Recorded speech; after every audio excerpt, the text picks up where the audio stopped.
네, 아침을 여는 마켓 시그널입니다. 오늘 뉴욕 증시 사실 장 초반의 분위기는 나쁘지 않았었죠. 기업들의 호실적과 함께 수입 물가가 깜짝 하락을 보이면서 3대 지수가 일제히 상승했었지만 중국과 여전히 대화의 물꼬가 트이지 않는 상황이 이어지면서 결론적으로는 약세권으로 마무리를 지었습니다.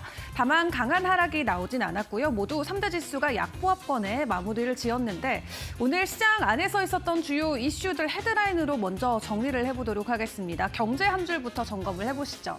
일단 수입 물가가 하락세가 나왔죠. 트럼프 관세 때문에 오히려 증가해야 될 것이다라고 시장이 예상을 했지만 오히려 유가가 하락하면서 전반적인 수입 물가는 내려간 것으로 확인이 됐습니다. 다만 시장에서는 이런 기조가 오랫동안 이어지지 않을 것이다라고 이야기를 하고 있는 상황인데요. 시장에서는 이런 경제 지표도 중요하게 보고 있지만 여전히 관세와 관련된 부분을 조금 더 집중을 하고 있습니다. 백악관에서는 여전히 중국이 먼저 미국에게 손을 내밀어야 된다라고 이야기를 하고 있는데 협상과 관련해서 중국과 가능성은 있지만 공은 여전히 중국에 있다라고 이야기를 합니다.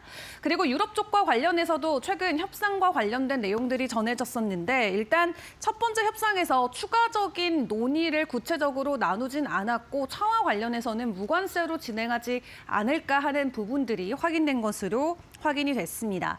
이런 가운데 월가에서는 여전히 이 S&P 500에 대한 연말 목표치를 계속해서 하향 조정하고 있는 모습들이 나오고 있습니다. 기존 6,000선에서 5,300선까지 제프리스도 하향 조정을 했는데 기업들의 EPS에 대한 기대감이 낮아지고 있기 때문에 결론적으로는 지수단에서의 가격 조정이 불가피하다는 내용을 가지고 왔고요. 그런 가운데 산업별 이슈를 함께 확인을 해보시면 최근에 전기차에 대한 판매량이 계속해서 올라가고 있는 것으로 확인이 되고 있습니다. 지난 3월 동안 글로벌 전기차 판매량이 계속해서 올라가면서 전년 대비는 무려 30%대 증가폭을 보였다라고 하는데요. 다만 유럽과 중국이 해당 지수에 대한 힘을 실어줬고 미국이나 캐나다는 전기차 판매량이 다른 국가들에 비해서는 높지 않은 것으로 확인됐습니다. 그렇다면 종목별로의 이슈는 어떤 것들이 있을까요? 애플은 먼저 지난달에 인도에서 2조 8천억 원어치의 아이폰을 공수한 것으로 확인되면서 역대 최대치의 아이폰 판매량을 올렸습니다. 트럼프의 관세를 앞두고 먼저 선제적인 움직임을 취한 것으로 시장은 풀이를 하고 있고요. 앞으로 추가적인 관세와 관련된 내용이 전해짐에 따라서 애플의 변동성은 더욱더 극대화될 수 있다는 점을 기억을 해보시면 좋겠습니다. 자, 그리고 오늘 실적 발표했던 은행주들의 소식도 간략하게 점검을 해보도록 할 텐데요. 시티그룹이 1분기 순이익이 20%대 증가폭을 보이면서 장중에도 긍정적인 주가 변동성을 보였고요. 동일하게 오늘 함께 실적을 발표했던 뱅크 오브 아메리카 같은 경우도 1분기에 깜짝 실적 발표를 했습니다. 현재 12개 분기 연속으로 성장세를 이어가고 있는 상황인데 다행히도 지난 1분기 대형 은행주들의 실적 발표가 나쁘지 않은 모습으로 계속 발표가 되고 있는데요. 다만 앞으로 경제 전망 하향 조정과 함께 은행주들의 조정도 불가피하다라는 분석은 월가에서 같이 나오고 있습니다. 자, 그런 가운데 엔비디아 간밤에 테슬라와 함께 추가적인 반등을 보여주는 모습이 나왔는데 일단 젠승환 CEO 같은 경우는 5월에 기조연설에 다시 한번 나서게 됩니다. 다만 CES 기조연설 때 엔비디아 주가가 사상 최고치를 기록했다는 점을 다시 한번 기억을 해봤을 때 이번 기조연설도 엔비디아 주가 상승에 힘을 실어줄 수 있을지 같이 기대해 보시면 좋을 것 같습니다. 자, 마지막으로 오늘 급락했던 종목 중에 보잉을 함께 체크를 해봐야겠습니다. 미중 갈등에 대한 피해주로도 볼 수 있겠는데요. 중국이 일단 보잉기 인수를 중단한다는 소식을 가지고 오면서 오늘 장중의 변동성이 나왔습니다. 추가적인 조치가 나올 때까지 보잉에 대한 가격 주가 하락이 이어질 수 있다는 점도 먼저 주의를 해보시고 보다 구체적인 내용은 추후 머스노5에서 다뤄드리도록 하겠습니다. 자, 그렇다면 오늘 시장 안에서의 분위기 전문가님과 함께 이야기를 나눠봐야겠습니다. 구체적인 내용들 전화 연결 통해서 함께 확인을 해보도록 할 텐데요. 곽영훈 주식투자연구소 대표와 함께 이야기 나눠보겠습니다. 대표님 나와 계실까요? 네, 안녕하십니까. 네, 간밤 뉴욕 시장 상황 결국 약세권에 마무리 지었습니다. 전반적인 시장 분위기는 어떻게 보셨나요? 네, 미국 정치는 견조한 이 금융주 실적 발표에 힘입어서 상승 출발했지만은 이 관세 협상 불확실성과 옵션 만기를 앞둔 관망 심리 속에 장중 하락 전환을 하며 마감을 했습니다. 다우 지수, 나스닥은 하락했고요. 이 반도체 중심의 필라델피아 지수는 0.47% 상승했습니다. 특히나 그 뱅크 오브 아메리카는 예상을 웃도는 실적을 발표하면서 3.6% 상승했고요.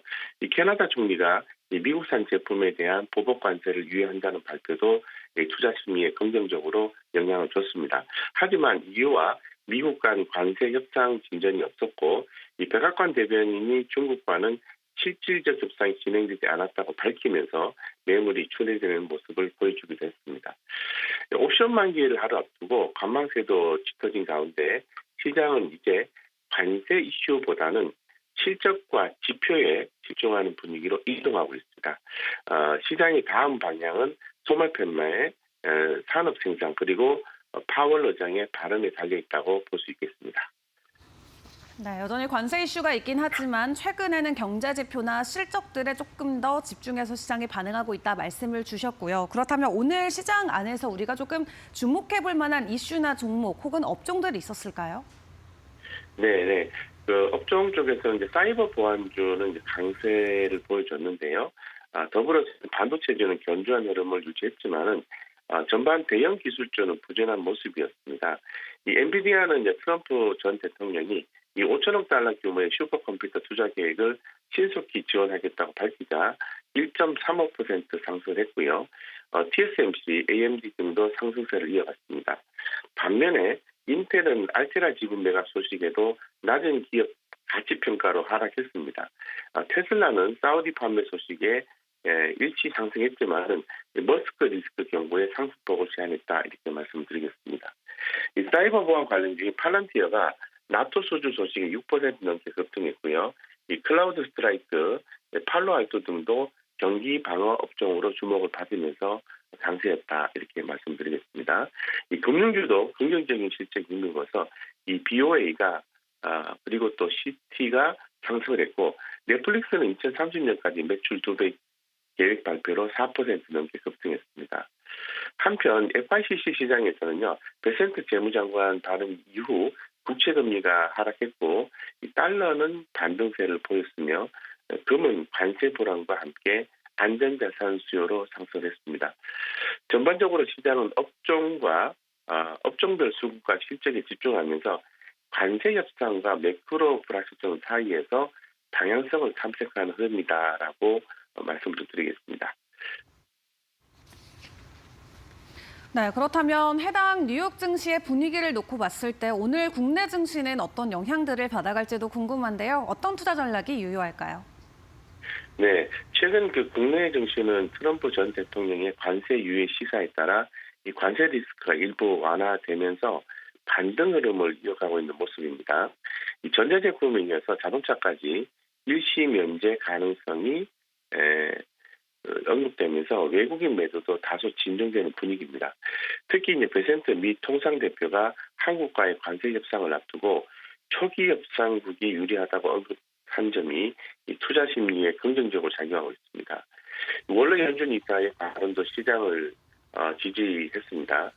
그는 인플레이션보다는 경기 침체 대응을 우선시해야 한다면서 금리 하락 요인을 제공했고 이에 금융시장 안정 기대감이 확대가 됐습니다. 이 업종별로는 이제 자동차, 철강, 소부장 관련 종목들이 강세를 보였고 정부의 33조 반도체 투자 확대 소식도 이 관련 테마주에 긍정적으로 작용했다 이렇게 말씀을 드리겠습니다. 외국에는 여전히 순매도세이지만은 규모는 축소되고 있으며 전기전자 금융업종에서는 일부 매수 전환 흐름도 포착이 좀 되고 있는데요. 다만 아직 그 추세 전환으로 보기는 어렵고 외국인의 현선물 동반 매수와 시총 상위주의 수급 회복이 확인돼야 시장은 본격적인 반등으로 이어질 수 있다 이렇게 보고 있고요. 이 당분간은 종목별 장세가 이어질 가능성이 높으며 이 기관 수급이 꾸준히 유입되는 실적 개선주나 우량주 중심의 투자 전략이 유효하다 이렇게 말씀을 드리겠습니다. 네, 감사합니다. 지금까지 곽영훈 주식투자연구소 대표와 함께했습니다. 수고하셨습니다. 감사합니다. 네, 이렇게 관세에 대한 불확실성이 여전한 시장이지만 최근에는 기업들의 실적 발표 시즌과 맞물리면서 시장은 어느 정도 펀더멘털에 집중하고 있다라는 내용 점검을 해봤는데요. 간밤 나왔었던 주요 기업들의 실적 발표 소식과 함께 빅테크 종목들의 변동성은 어떠했는지 김수영 캐스터와 확인해 보겠습니다. 네, 간밤에 뉴욕 증시에서 M7 종목들과 그 외 특징적인 종목들 함께 살펴보겠습니다.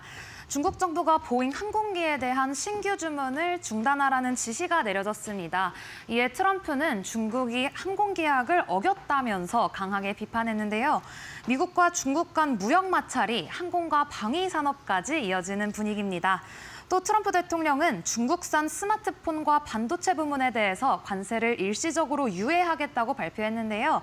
시장에서는 이를 두고 무역 갈등이 완화될 수 있다는 기대감이 일부 형성됐지만 투자 심리가 본격적으로 회복되기에는 아직 조심스럽습니다.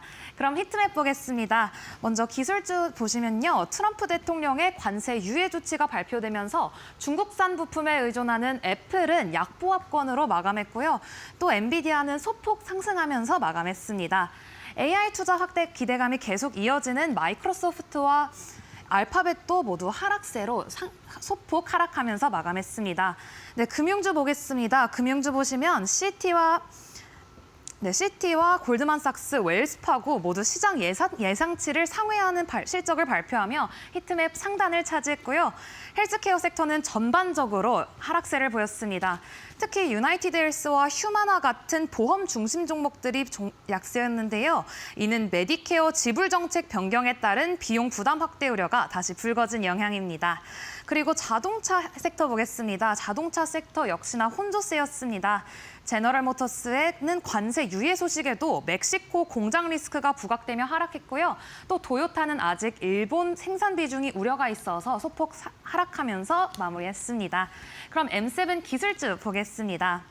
네, 간밤 기술주에서는 메타, 애플, 팔란티어를 주목할 수 있습니다. 메타는 인스타그램과 왓츠앱을 둘러싼 독점 구조를 두고 지금 FTC 보완 재판이 임박한 상황입니다. 지금 규제 리스크가 재부각되며 주가 흔들리면서 1.8% 하락했습니다. 다음 애플 보겠습니다. 애플은 중국산 부품 관제 면제 소식에 가장 먼저 반응했는데요. 공급망 리스크가 아직 일부 해소됐지만 투자 심리가 살아나면서 약보합권에서 0.09% 하락하며 장 마감했습니다. 다음 팔란티어 보겠습니다. 팔란티어는 나토와의 AI 계약 이후 이틀 연속 상승 흐름 보이고 있습니다. 자사 AI 플랫폼이 전시 지휘 시스템에 채택되면서 국방 데이터 기술의 상징이 됐다는 평가로 긍정적인 흐름 이어가고 있습니다. 다음 이슈 있는 종목들 보겠습니다. 보잉은 중국 정부에서 자국 항공사의 미국 항공기 인도를 중단하라는 소식에 급락했습니다. 미국과 중국 간 전략 산업에서의 갈등이 다시 수면 위로 올라오고 있는데요. 그렇게 되면서 2.3% 하락하며 마감했습니다. 네, 다음은 넷플릭스 보겠습니다. 넷플릭스는 4.8% 상승했습니다. 2030년까지 매출 2배 확대하겠다는 장기적인 로드맵을 발표했는데요. 현재 약 4,200억 달러의 시가총액을 1조 달러로 끌어오겠다고 발표를 하면서 상승하며 마감했습니다. 네, 다음 뱅크 오브 아메리카 보겠습니다. 뱅크 오브 아메리카 4.8% 상승했는데요. 1분기 실적이 시장 전망을 상회했습니다. 특히 채권 트레이닝 부문에서 강세를 보이면서 금융섹터 전반에 긍정적인 흐름 가져왔는데요. 다른 금융주들은 어떨지 함께 살펴보시죠. 네, 그럼 다음에는 시티그룹 보겠습니다. 시티그룹은 1.7% 올랐는데요. 시티그룹은 전년 동기 대비 순이익이 21% 증가했습니다. 골드만삭스의 순이익은 15% 증가, 웰스파고도 6% 증가 등 모두 순이익이 증가했는데요. 이에 따라서 골드만삭스 주가 0.7% 상승, 그리고 웰스파고 2.2% 상승하며 모두 상승 흐름 보이면서 금융섹터 장 마감했습니다. 네, 다음 AI와 반도체 섹터 보겠습니다. AMD는 최근 차세대 서버용 반도체 EPYC 칩 개발에 박차를 가하고 있습니다. 특히 최근에 TSMC에 공정을 도입한다는 소식이 전해지면서 0.8% 상승하며 장 마감했습니다. 다음 ASML 보겠습니다. ASML은 1.5% 상승했는데요. 중국 수출 제한에도 1분기 매출이 선방을 보였습니다. 그로 인해서 좋은 흐름 보여줬고 또 특히 고성능 EUV 장비가 수요가 꾸준히 이어지고 있습니다. 이로 인해서 투자자들의 기대감이 주가에 반영됐습니다. 다음 마이크로소프트 보겠습니다. 마이크로소프트는 AI 분야에서 투자가 투자 확대가 계속 유지되고 있는 전망입니다. 다만 글로벌 경기 불확실성 속에서 고객들의 지출이 다소 조심스러워지고 있다며 단기보다는 장기적인 흐름을 지켜볼 시점입니다. 네, 그럼 다음 자동차 섹터 알아보겠습니다. 자동차 섹터 보시면 제너럴 모터스는 겉으로는 관세 유예라는 호재가 있었지만 멕시코산 전기차 생산 비중이 높다는 점에서 실제 리스크가 해소되진 않았다는 평가를 받았습니다. 바클레이즈는 목표 주가를 $70에서 $40로 크게 하향했고요. 포지션을 줄이는 모습입니다. 그러면서 1.3% 하락했고요. 다음 포드 보시면 제너럴 모터스보다는 낫다는 평가를 받고 있습니다. 미국 내 생산 비중이 높아서 이런 평가를 받는데요. 전반적으로 자동차 업종 전체가 관세 리스크로 긴장한 모습입니다. 마지막으로 토요타 보시면 토요타는 높은 글로벌 생산 비중을 가진 기업인데요. 일본에서의 생산 비중이 높다는 점에서 미국 시장에서 가격 경쟁력이 악화될 거라는 우려를 받고 있지만 1.3%로 소폭 상승하며 장 마감했습니다. 네, 마지막으로 농업정책 수혜 섹터 알아보겠습니다. 트럼프는 최근 자신의 소셜미디어를 통해서 중국의 농산물 보복 관세에 대해 미국 농민들은 보호하겠다고 밝히면서 관련주가 움직였는데요. 보시면 디어앤컴퍼니는 농기업 제조업체입니다. 그리고 모자익, 아처데니얼 스미들랜드는 곡물 유통비료 전문 기업인데요. 아직 주가가 반영되지는 않았지만 실제로 농업 투자로 확대될 경우 이들은 중장기적으로 주목해봐야 할 기업들입니다. 그럼 다음으로 오늘 꼭 알아야 할 이슈 머스트 노 5로 이어가겠습니다.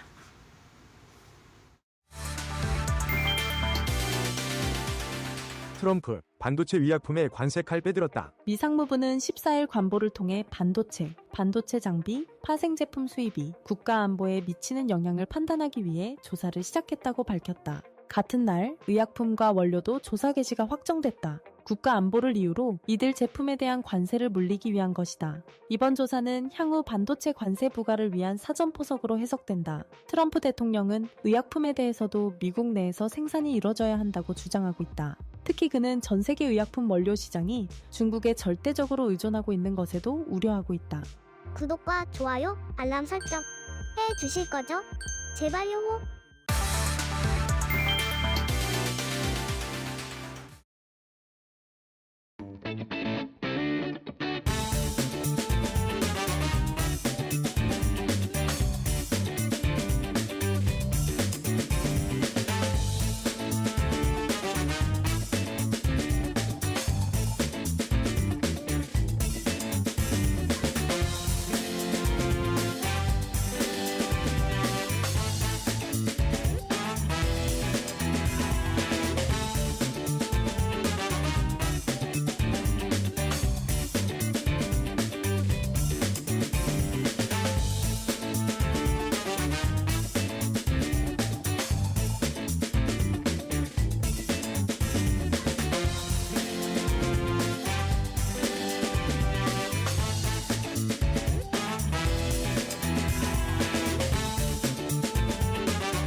네, 선거일 연속적인 상승 시세를 보여주던 뉴욕 증시 간밤에는 잠깐 쉬어갔습니다. 3대 지수 일제히 약보합권에 마무리를 지었는데 이날 증시에서 여전히 긍정적인 호실적과 함께 나름 나쁘지 않은 경제 지표도 발표가 됐는데요. 수입 물가 지표를 통해서 현재 미국의 경제 상황 먼저 면밀히 확인해 보도록 하겠습니다. 시장에 일단 장 초반에 공개됐었던 미국의 수입 물가 지수는 생각보다 더 많이 하락한 모습을 보이면서 시장에서는 예상 외로 트럼프 관세에도 불구하고 수입 물가가 내려가는 모습이 확인이 됐습니다. 전월 대비는 0.1% 하락했는데 24년 9월 이후 처음으로 전월 대비 감소폭을 보였습니다.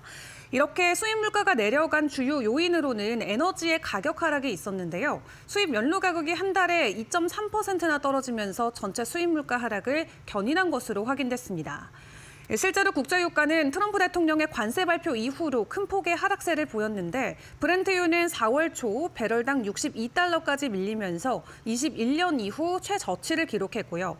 WTI 같은 경우 역시 60달러 아래까지 떨어지면서 관세 전쟁으로 글로벌 수요가 위축될 수 있다는 우려감이 반영이 됐습니다. 다만 경제적 시각에서 보면 에너지 가격 하락이 물가 전반에 완충 역할을 하고 있지만 일시적인 현상에 그칠 수 있겠습니다. 관세는 수입 물가 지표에서 직접 반영되지는 않지만 중장기적으로는 비용 상승과 공급망 왜곡을 유발할 수가 있겠고요. 또 트럼프 대통령의 관세 압박으로 인해서 기업들의 마진이 압축되고 소비자들의 가격이 더욱더 높아질 수 있는 가능성도 있습니다. 특히 미국이 추진하고 있는 전방위적 수입품 관세 확대는 글로벌 공급망을 재편하게 만들고 물가 안정성에 구조적인 리스크를 안길 수가 있겠는데요. 이 때문에 로이터 같은 경우도 관세 정책에 대한 불확실성이 확대되고 있기 때문에 이번 수입 물가 하락세가 장기간 동안 유지되긴 어려울 것이라고 전망했습니다. 그런 가운데 뉴욕의 연은 4월 제조업 지수는 지난달에 마이너스 8.1을 기록을 했습니다. 기업 단기 전망 기준으로는 24년 만에 최악의 상황까지 치닫았는데 아직까지 모든 경제 지표들은 여전히 관세에 민감하게 반응하는 모습을 확인을 해볼 수가 있겠고요. 이 트럼프식 보호 무역이 장기적으로 전 세계 경제에 어떤 파장을 불러일으킬지 일단은 계속 지켜봐야겠습니다. 자, 그런 가운데 간밤 관세와 관련돼서 추가적으로 전해진 내용들도 점검을 해봐야겠죠. 백악관 브리핑 그리고 트럼프 대통령의 개인 SNS를 통해서 전해진 내용들 점검을 해보겠습니다. 일단 미국은 여전히 중국을 기다리고 있습니다. 트럼프 대통령은 공은 중국 코트에 있다라고 이야기하면서 중국은 미국과 협상할 필요가 있지만 미국은 중국과 협상할 이유가 없다라고 단언했는데요. 그는 미국 소비자가 가진 구매력을 무기 삼아서 중국의 협상 필요성을 강조하면서 그들은 우리의 돈이 필요하다라고 주장을 했습니다. 그리고 백악관 대변인 캐롤라인 레빗도 브리핑을 통해서 미국은 중국과의 거래에 열려 있다라고 이야기하면서 협상에 나서야 하는 쪽은 중국이라고 재차 강조를 했습니다. 지금 미국 같은 경우는 약 70개국과 함께 무역 접촉을 이어가고 있고 그중에 15개 이상의 제안이 협상 테이블에 올라와 있다라고 레빗 대변인은 설명을 했죠.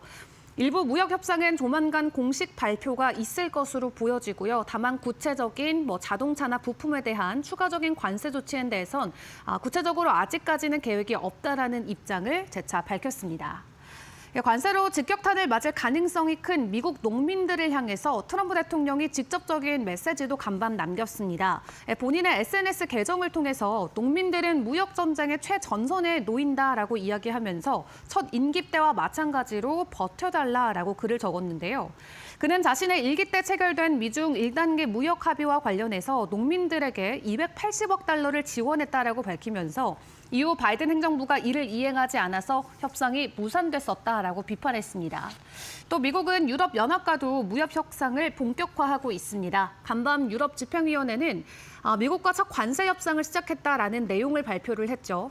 양측은 자동차에 대한 상호 무관세, 또 중국산 철강 과잉 공급 문제나 반도체 의약품 공급망 보건련 등을 핵심 의제로 논의한 것으로 전해졌습니다. 특히 철강이나 알루미늄 분야의 공급 과잉 문제는 미국과 유럽이 공통으로 우려하는 중국의 과잉 생산과도 연결될 수가 있겠는데요. 일단 미국과 중국의 추가적인 내용이 전해지기 전까지는 세계에서는 전반적으로 눈치 보기 장세가 이어질 수밖에 없다라는 평가는 계속해서 나오고 있습니다. 오늘도 추가적으로 중국 쪽에서 입장이 나와줄 수 있을지 같이 기다려보시죠. 자, 그런 가운데 기업 쪽의 이슈로 좀 눈을 돌려보자면 엔비디아 쪽에 대한 기대감 한번 설명을 드려야 될 것 같습니다. 다음 달에 젠슨왕 CEO가 다시 한번 기조연설에 나서는데 직전 고점을 확인해 보면 CES 기조연설이었던 것을 확인을 해볼 수가 있습니다. 그렇기 때문에 실적 발표와 함께 맞물리는 다음 달에 젠슨왕 CEO의 기조연설 과연 기대감을 가져가도 좋을지 함께 점검을 해봐야겠고요. 일단 오는 5월 19일 대만 타이페이에서 컴퓨텍스 2025가 개최가 됩니다. 거기에 첫 기조 연설자로 젠슨왕 CEO가 자리매김하는데요. AI 넥스트라는 주제로 이번 연설을 진행한다라고 하고 다양한 과학적인 분야에 대한 이야기들을 조명할 것으로 보여집니다. 발표는 현지 시간으로 오전 11시 진행될 것으로 보여지는데 중요한 건 연설 시점이 미국 증시가 휴장하는 일요일이라는 점입니다. 발표 직후인 5월 19일 월요일에 엔비디아 주가가 과연 강세를 보여줄 수 있을지 이 부분에 대한 이야기들이 오가고 있는데 일단 일부 외신에서는 긍정적으로 평가를 하고 있습니다. 특히 컴퓨텍스의 기조 연설 같은 경우는 엔비디아의 1분기 실적 발표 일정과 겹치기 때문에 단기적으로 두 개의 주요 촉매제가 겹치는 효과가 예상된다라고 하고요. 해당 컨퍼런스에는 엔비디아 CEO뿐만 아니라 퀄컴의 아몬 CEO나 폭스콘의 영 리우 회장도 함께 참석을 해서 AI나 로봇 공학 그리고 미래 모빌리티 등 차세대 산업을 이끄는 기술 흐름이 집중 조명될 예정입니다. 일단 5월 들어서 엔비디아 투자자들에게는 핵심 변곡점이 될 만한 모멘텀들이 준비가 돼 있습니다. 지금부터 엔비디아의 주가 기대감으로 반등하는 모습이 계속 나와줄 수 있을지 지켜봐야 될 것 같고요. 간밤에는 엔비디아를 포함해서 전반적인 반도체 섹터의 상승 흐름이 포착이 됐었습니다. 자, 그런 가운데 SNS와 관련된 소식도 간밤 추가적으로 전해졌습니다. 메타와 오픈 AI가 그 중간에 있었는데 메타 같은 경우는 과거 분할과 관련된 이슈가 재차 확인이 됐고요. 오픈 AI는 되려 새로운 플랫폼을 론칭하려고 준비 중이라고 합니다.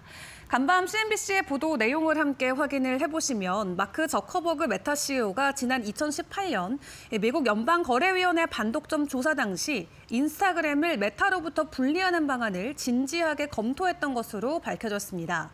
당시 FTC는 메타의 인스타그램 인수가 경쟁을 억제했다는 혐의로 조사를 받고 있었고 저커버그는 법률팀과 함께 회사의 사업 구조를 어떻게 방어할지를 논의했는데요. 결국 메타는 인스타그램과 페이스북, 왓츠앱을 긴밀히 통합하는 전략을 선택했습니다. 이는 플랫폼 간 사용자 기반을 공유하면서 광고 생태계를 더욱 강화하는 결과로 이어졌는데 하지만 이번 법정 증언은 메타가 독점 우려를 피해가기 위해서 분사를 심각하게 고려했음을 보여주기도 했습니다. 이런 과거 메타의 움직임과는 대조적으로 오픈 AI는 소셜미디어 영역의 새로운 경쟁자로 등장할 준비를 하고 있습니다. 이 보도에 따르면 오픈 AI는 챗 GPT 기능과 이미지 생성 기술을 기반으로 AI 중심의 소셜 네트워크를 개발 중이라고 하고 있고요. 현재 내부 테스트를 진행하고 있다고 합니다. 만약 오픈 AI가 새로운 SNS를 공개하게 되면 머스크의 X와 직접적으로 경쟁할 전망이고요. AI 기반의 콘텐츠 피드 중심의 새로운 사용자 경험이 해당 플랫폼의 핵심이 될 것으로 보여집니다. 이렇게 빅테크 같은 경우는 소셜 전략을 합치거나 쪼개거나라는 이분법을 넘어서 기술과 규제 환경의 변화 속에서 가장 유리한 구조를 탐색하는 과정에 있는데요.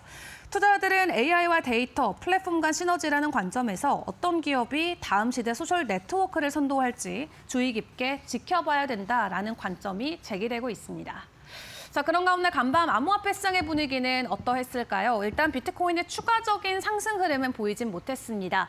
오히려 장 막판에 함께 가격 약세가 나오면서 84,000, 3,000달러 선까지도 밀려 내려가는 모습이 포착이 됐었죠. 다만 유럽 쪽에서는 긍정적인 소식을 들고 비트코인의 가격 상승에 대한 기대감은 올라가고 있는데요. 미국에 이어서 스웨덴도 비트코인을 국가 비축 자산으로 삼을 가능성이 있어 보입니다. 일단은 국가 비축안에 대한 제안을 한 이 의원이 제시를 했다라고 하는데 국가 차원에서 비트코인을 안전자산으로 모아가는 이런 움직임들이 전 세계적으로 퍼질 수 있을지 그에 대한 기대감이 크게 올라가고 있고요. 그런 가운데 체코 같은 경우도 본인들이 보유하고 있는 외환 보유액을 비트코인으로 바꾸는 방안을 또 논의하고 있다라고 하죠. 규모는 70억 달러 정도로 확인되고 있는데 일단 유럽의 공식적인 입장은 이 비트코인과 암호화폐를 추가적으로 국가적인 차원에서 담아가는 방안은 고려하고 있지 않다입니다. 다만 국가별로 또 추가적인 변동성이 나올 수 있기 때문에 만약 제2의 미국과 같은 움직임이 나오는 국가가 시장에 출연하게 된다면 시장 안에서는 크게 환호할 수 있는 이슈로 자리매김할 수가 있겠습니다. 지금까지 주요 외신 헤드라인 함께 확인해봤습니다. 머스노 5 시간이었습니다.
안녕하세요. 매드토크 신일섭입니다. 오늘의 주제는 막을 수 있으면 막아봐라 우리 마가 지지자들.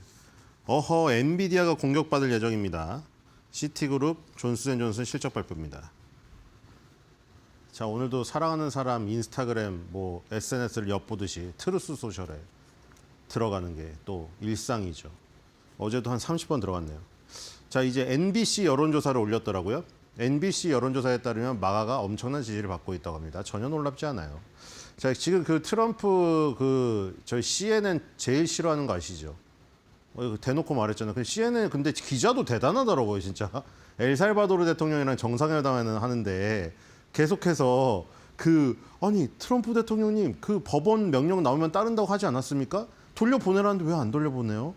그리고 엘살바도르 대통령한테도 또 물어보더라고요. 계속 트럼프가 CNN이 먼저 질문하는 일이 없도록 합시다. 기분이 뭐 합니다. 그리고 계속 그런데 계속 질문을 하더라고요. CNN 여기자가. 그렇죠? CNN 보고 계속 시청률도 안 나고 망할 회사인데 왜 자꾸 질문을 해요? 막 이러는데 계속 질문을 하고 있어요. 또 엘살바도르 대통령이 또 그러면 아니 우리 그러면 범죄자를 다시 미국으로 밀입시키라는 얘기입니까? 범죄자들을 좋아하는 것 같아요. 저 방송사는. 이러고 있는데 꿋꿋이 질문하는 기자도 대단하고 어쨌든 CNN 곧 있으면 쫓겨날 것 같더라고요. 그 자리에서. 완전 모든 언론사와 전 세계가 다 지켜보고 있는데 트럼프가 공개 면박을 주는데도 불구하고 꿋꿋이 질문하더라고요. 어쨌든 CNN이 지금 완전히 타겟이 되어 있는데 그 NBC 여론조사에 마가가 엄청난 지지를 받고 있다고 합니다. 전혀 놀랍지 않아요. 올랐는데 이번에 링크를 안 걸었어요. 이게 내용이 뭐냐면 MBC가 3월 7일부터 11일까지 유권자 1,000명을 상대로 여론조사를 실시했습니다. 그 여론조사를 지금 NBC 방송에 의뢰한 여론조사 기관은 중립적이라고 지금 미국에서 거론이 되고 있는 그런 업체가 했어요. 친 트럼프나 친 바이든이 아니고. 근데 거기서 이제 공화당 지지자 가운데 71%가 자신의 마가 지지자라고 대답을 했습니다. 공화당 지지자 안에서요. 그리고 전체 응답자 중에서 자신이 마가 지지라고 대답한 애들은 36%입니다. 이 수치가 2023년도에 23%, 2024년도에 27% 대비해서 늘었어요.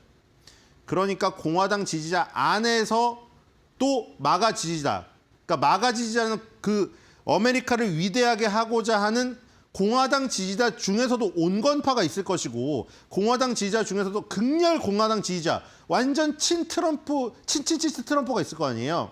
그 마가 지지자가 강력히 결집을 했으며 전체 응답자 가운데서도 그러니까 이게 아까 전에 그 여론조사 기관이 중립적으로 평가받는다고 한 그 이유가 왜 중요하냐면 우리나라도 마찬가지고 미국 같은 땅덩어리 큰 나라도 마찬가지잖아요. 여론조사 결과를 놓고 다 여러 가지 해석이 나온 이유가 그겁니다. 어떤 친편향적인 곳에서 했느냐에 따라서 여론조사 결과가 완전히 다르기 때문이에요. 그리고 그것을 자신이 유리한 것을 인용하고 당연하죠. 그러니까 그런 것들을 한쪽만 보면은 판단을 할 수가 없는 거예요. 중도층은 판단을 못해요. 어차피 극자나 극우야 자기에게 맞는 거를 찾아가기 때문에 자기에게 맞는 것만 보겠지만 중도는 어떤 한쪽을 봐버리면 완전 그게 치우칠 수가 있기 때문이에요. 그래서 아까 전에 NBC에 의뢰한 여론조사 기관이 미국에서 중립적으로 그나마 평가받고 있는 기관이 했다는 얘기죠. 그러니까 전체 응답자 중에서 자신이 마가 지지라고 대답한 이들이 36%로 2023년에 23%나 2024년에 27% 대비해서 늘었다는 것이 그나마 그래도 중립적인 여론조사 기관이 의뢰했기 때문에 우리는 그 중도층이 봤을 때는 그나마 공정하지 않을까 이렇게 생각할 수도 있는 거죠. 하지만 이제 그것을 트럼프가 그걸 딴 것은 당연히 유리한 거를 거기서 땄겠죠. 왜냐하면 여기 MBC 여론조사에 이 마가 지지자들이 얼마를 지지하느냐 이것만 물어본 게 아니라 또 있었어요. 그냥 이른바 대통령의 지지도 우리도 매달 나오잖아요. 그런 것들이 대통령에 대한 지지도 정책 수완하는 진행하는 지지 이런 것에서는 절반이 50%가 넘는 게 반대가 더 많이 있었어요. 아주 작은 차이지만 반대랑 찬성으로 했을 때 반대가 더 많았어요. 지금 단순 지지도에서는. 근데 이제 거기에서 이제 마가가 얼마나 지지를 하고 있느냐 결국에 UFC에 참가하는 것도 그렇고 다 똑같은 거죠. 백인 남성 여기서 또 다른 지표는 더 셌습니다. 예를 들어서 백인 남성인데 대학교를 졸업한 백인 남성 젊은 대졸자들을 조사했을 때는 압도적인 지지를 보였다는 거죠. 그러니까 백인 남성 젊은 지지층, UFC 좋아하잖아요. 그러니까 거기를 가는 이유도 그거예요. 자기의 밀집된 지지자, 여기에다가 호소하면 좋다는 거죠. 어차피 중도층은 선거가 다가오지 않으면 별로 관심이 없어요. 정치에도 관심이 없고.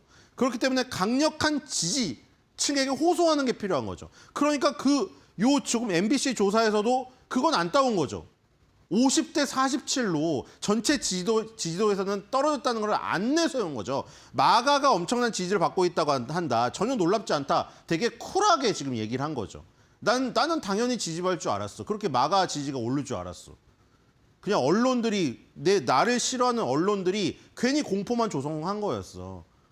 지금 보면은 어떤 특정 언론만 받아다 쓰다 보면은 트럼프 탄핵당할 것 같잖아요. 그게 뭐냐면 그거랑 똑같아요. 해리스가 오바마랑 클린턴이 나와가지고 막 응원해 주니까 대통령 된 것 같잖아요. 그건 당연히 오바마, 클린턴 지지자들만 모아놓고 우와 하니까 사람이 미국의 땅덩어리가 얼마나 넓습니까? 근데 이제 트럼프 쪽 저기 가면은 트럼프 쪽 지지자들만 있으니까 거기 가면 완전 소외되는 거거든요. 그걸 종합적으로 판단해야 되는 거죠. 자, 엔비디아 얘기 또 올렸죠. 엔비디아는 미국에서 인공지능 슈퍼컴퓨터를 독점적으로 구축하기 위해 5천억 달러를 투자했다. 그렇죠? 자, 이거 그 젠스당이 마러라고 리조트 가서 마러라고 리조트에 불려가서 혼났는지 뭔지는 몰라요.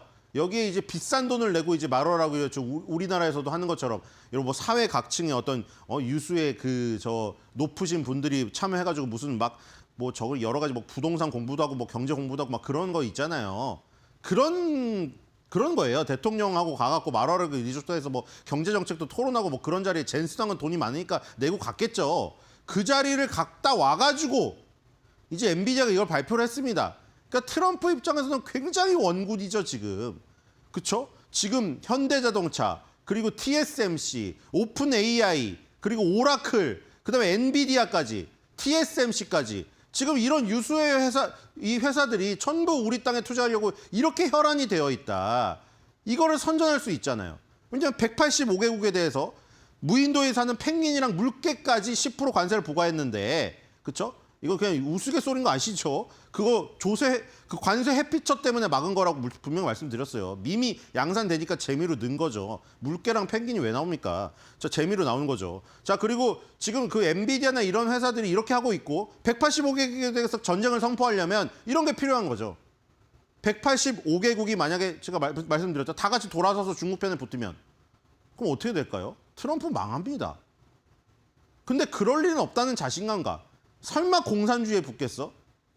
그리고 이런 걸 보여주는 거죠, 자꾸. 185개국 중에 75개국이 이제 왔다고 하는데 나머지 국가들도 자, 봐라. 다 투자하는데 너넨 뭐라고 거기 있냐? 너네 후진국 개발도상국 아니야? 그러면서 이렇게 지금 세계에 내놓으라는 기업들도 우리나라에서 다 투자하고 우리나라의 생산시설을 가꾸려고 하고 있는데 나머지 국가들은 뭐 하냐? 빨리 줄을 서시오 이거예요, 지금. 하루에 한 건 해결하는 게 사실 불가능하잖아요. 그 나라와 협상에 하루에 한 건이 어떻게 돼요? 하지만 지금 원스톱으로 다 한다는 거예요. 트럼프가 자신 있게 말했잖아요. 내가 맘만 먹으면 하루에 한 국가를 다 끝낼 수 있다고. 거기서. 사실은 그냥 자신감의 표현이죠. 그 세부적인 사항을 하려면 24시간 토론해도 그게 안 돼요. 어쨌든 간에 엔비디아가 지금 그런 엔비디아의 모습 때문에 트럼프가 할 말이 생겼다. 그다음에 뭐 이거는 뭐 짧게 본 거지만 지금 러시아가 약간 요즘에 언론에 안 나오고 있어요. 그렇죠? 젤린스키 쫓겨날 때만 해도 이게 주제였는데 갑자기 주제가 중국으로 확 넘어갔습니다. 사실 이것도 능력이에요. 트럼프의. 그렇죠? 러시아, 우크라이나 얘기가 이 주였는데 이제 완전히 중국 vs 미국으로 완전히 포커스가 맞춰졌잖아요. 근데 뭐 지금 어저께 그 수미 지역을 또 공습을 해가지고 34명이 사망하고 막 다 다쳤어요 또. 그래가지고 무슨 뭐 지금 이제 독일이 나왔죠. 독일이 또 뭐 500km짜리 미사일을 제공한다 어쩐다. 그 크림 대교를 때릴 수 있는. 근데 이제 트럼프는 또 이게 진짜 러시아가 이렇게 말했는지 트럼프가 아직도 러시아에 대한 그 미련을 못 버려서 그런지 모르겠으나 실수라고 또 표현을 했습니다. 우크라이나 국민 입장에서는 마음이 아프겠죠. 젤린스키는 또 그렇게 얘기했습니다. 빨리 우리나라에 와보라고. 이렇게 공격한 나라랑 당신이 협상한 거다. 어쨌든 트럼프는 실수라고 들었다고 했습니다. 과연 실수일까요? 그렇게 실수를 할 수 있을까요? 실수를 너무 많이 하는 거 아닌가요? 그렇죠? 러시아가 뭐 자랑하는 그렇게 타겟을 잘 맞추는 미사일들은 도대체 왜 맨날 오폭으로 하는 겁니까, 그러면? 그렇죠? 모르겠습니다. 자, 그리고 이것도 올렸죠. 우리 농부들은 위대하지만 그 위대함 때문에 무역 협상이나 뭐 항상 중국과 같은 적들에게 전선에 서게 된다. 그러니까 왜냐하면 지금 가장 피해를 일단 보는 게 농부들이거든요. 왜냐하면 미국의 농산물을 다 중국의 14억 대인구가 사주기 때문인데 그걸 막아버리면 농부가 지금 다 일자리 잃게 생겼어요. 그렇기 때문에 농부에 대한 지지를 표명을 했고 이쪽을 살펴본다고 캐롤라인 레빗 대변인도 말했습니다. 뒤에 나오지만. 자, 이제 캐롤라인 레빗 대변인. 자 이제 요즘에 영어 공부를 열심히 하고 있긴 하지만 캐롤라인 레빗 대변인이 이 공개 석상에서 사는 이 영어들은 생활 영어도 아니에요. 굉장히 어려운 용어들입니다. 그렇기 때문에 너무 어렵습니다. 자, 어쨌든 빨리빨리 그 번역을 해서 대충 붙였는데 자, 이 지금 요즘에 그 뭐 챗 GPT도 그렇고 이 번역이 발전돼 가지고 더 잘 되는 것도 있거든요. 근데 이건 구글이라서 좀 어색한 것도 있어요. 어쨌든 엔비디아가 기념비적 발표를 했다. 이것도 또 짚고 넘어갔죠. 근데 결국에 트럼프 효과다 이거죠. 트럼프가 당선이 안 되고 관세를 안 매겼으면 엔비디아 젠슨항 회장이 여기다 했겠냐 이거예요. 엔비디아도 결국 TSMC 이용하죠. 그렇죠? 엔비디아든 애플이든 뭐든 다 TSMC 줄 서 있습니다. 전 세계 시장이. TSMC 제조에 줄을 서 있어요. 엔비디아도 자기 맘대로 저기 파일을 못 가져가요. 애플이 최대 고객이기 때문이죠. TSMC가 애플이 TSMC 공장을 다 차지하고 있으니까 엔비디아도 줄 서 있다고요, 지금. 엔비디아도 애플 거 좀만 빼주면 안 되고 줄 서 있어요. 저 지금 천하의 천비디아가. 지금 어쨌든 간에 지금 그렇게 줄을 서 있는데 다 TSMC 미국 공장에서 생산하겠다 이거 아니에요, 지금. 인건비가 많이 들고 뭐 생산비가 많이 들고 그 얘기가 나오더라도 어쨌든 지금 트럼프 대통령 따라가겠다는 거 아닙니까? 그래서 트럼프 효과 선전하기에 딱 좋죠. 자, 그리고 이제 쭉 그 말하죠, 맨날. 애플이 5천억 달러 투자했지, TSMC 1천억 달러 투자했지, 처음에 오픈 AI, 오라클, 소프트뱅크 회장이 나와서 스타게이트 만든다고 했지. 다 미국으로 오는데. 이 훌륭한 회사들이 다 미국으로 오는데 나머지 회사들이랑 나머지 국가들은 저거 보고도 가만히 있는다고? 너희들은 지금 무슨 저기 자신감으로 그래? 이걸 하고 압박을 하고 있는 거예요. 자, 그리고 이제 중국에 대한 중요한 얘기를 또 했죠. 며칠 전에 그 기자가 그 질문하지 않았습니까? 캐롤라인 레빗 대변인한테 중국한테 전화를 하면 될 것이지 왜 트럼프 대통령은 전화를 안 합니까? 시진핑을 존중한다고 하고 그렇게 친한다고 한다면 그렇죠? 근데 전화를 먼저 할 필요가 없다는 거예요. 왜 우리가 전화를 먼저 해야 됐냐는 거죠. 급할 게 없는데. 뭐 중국도 마찬가지로 자기네도 그러고 있지만 자, 틱톡 거래 이게 무슨 뭐 변수가 되냐 이걸 물어보면서 그렇죠? 틱톡 거래가 만약에 되면 뭐 관세를 낮출 뭐 의향이 있냐 뭐 어쩌고 하는데 그거를 다 포함해서 그건 중국의 자세에 달려 있다는 거예요. 중국은 우리가 거래를 해야 된다.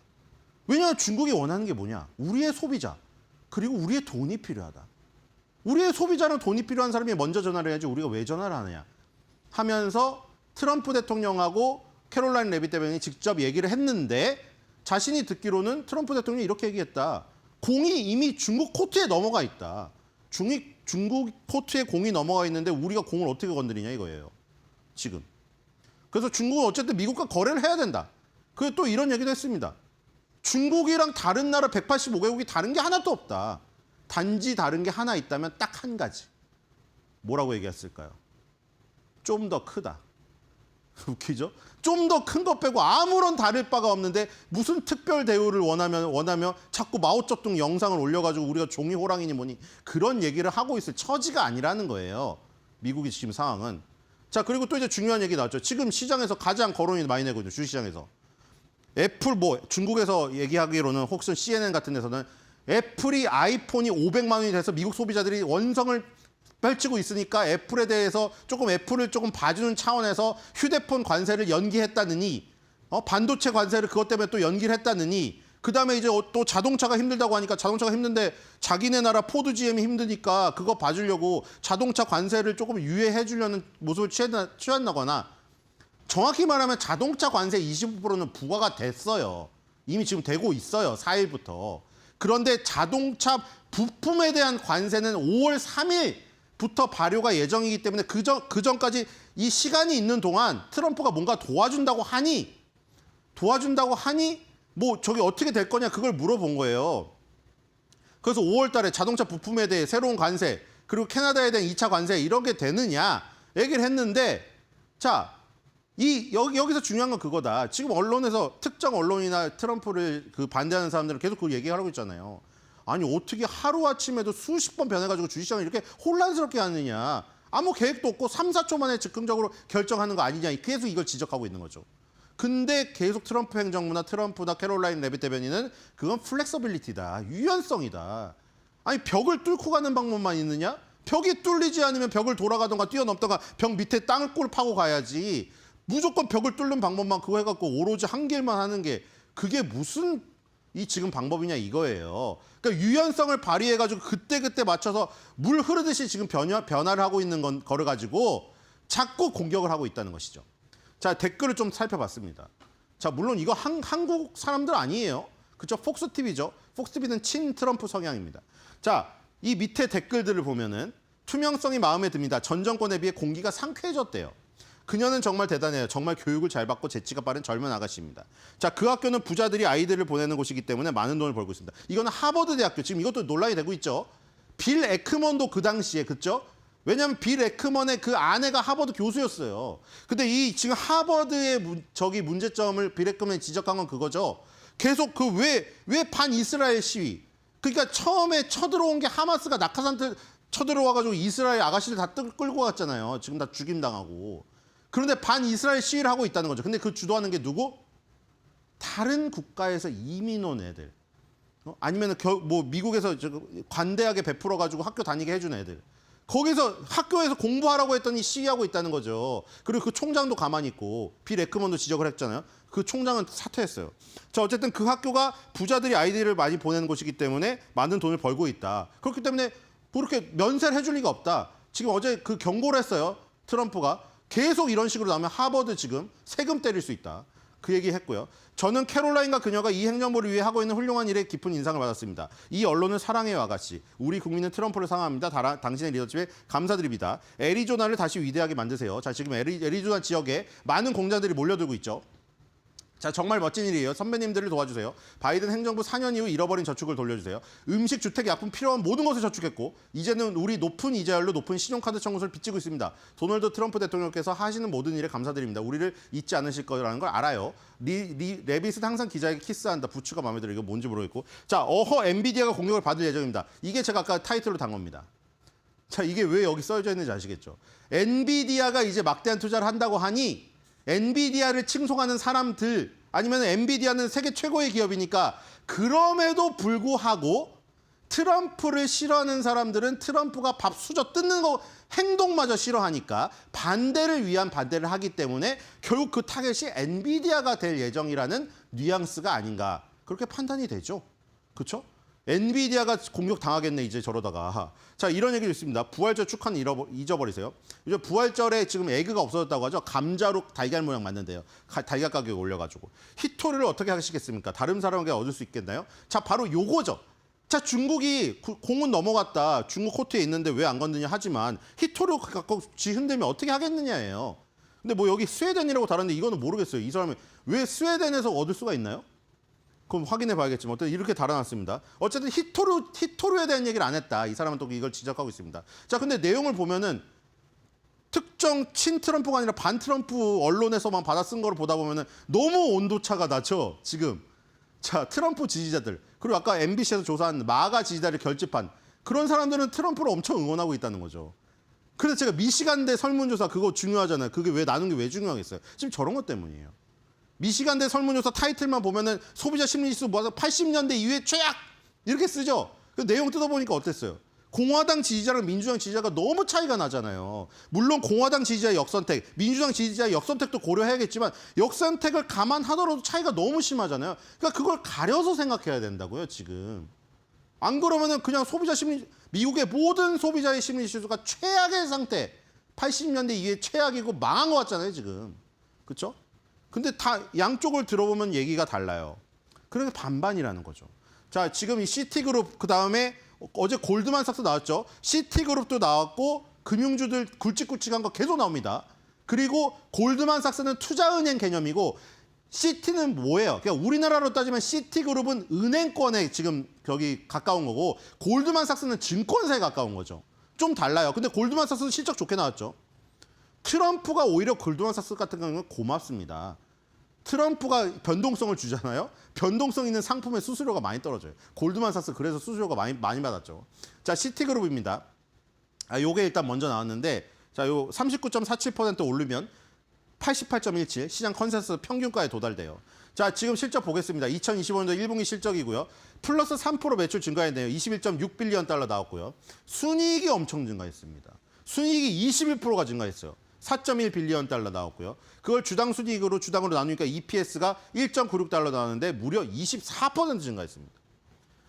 자, 그리고 이 지금 로스는 8%로 140 BPS 증가한 것으로 나오고요. 지금 은행권은 조금 여기 있는 게 다르죠. 골드만삭스는 BPS가 나왔고 지금 시티그룹은 ROC라는 수치가 나왔어요. 금융권에는 일반 소비재라던가 유통업체 이런 거랑은 다른 수치가 붙어 있습니다. 그렇죠? 자, 지금 보시면은 서비스, 마켓, 뱅킹, 웰스, 뭐 US 퍼스널 뱅킹 이렇게 나눠져 있는데 골드만삭스보다는 훨씬 더 다양하게 지금 분산되어 있는 것으로 보이죠. 그렇죠? 전 분야가 증가를 했습니다. 지금 가장 많이 증가한 게 보니까 웰스 부분이네요. 자, 골드만삭스는 증권사에서 시작한 투자은행이고 시티그룹은 은행권과 비슷하게 시작해서 투자은행인데 미국은 다 종합금융 투자회사가 됐으니까요. 이 골드만삭스랑 일치하는 부분이 저기입니다. 골드만삭스도 자산관리 부분이 좋아졌죠. 여기도 웰스 부분이 자산관리 부분이죠. 여기가 지금 굉장히 늘었어요. 그러니까 지금 자산을 관리하는 뭐 부자들 좀 돈 있는 사람들은 저런 시티그룹이나 골드만삭스의 투자 의견을 반영을 시키거나 투자를 맡기거나 이래서 수수료를 많이 지불했다는 얘기입니다. 지금 금융권 실적이 되게 좋아요, 지금.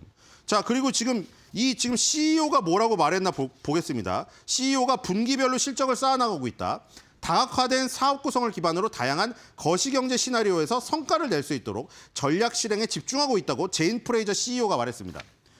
자, 그다음에 이제 존슨앤존슨. 자, 시티그룹, 요거 보죠. 시티그룹은 모더레이트 바이 나왔고요. 11바이에 사월드입니다.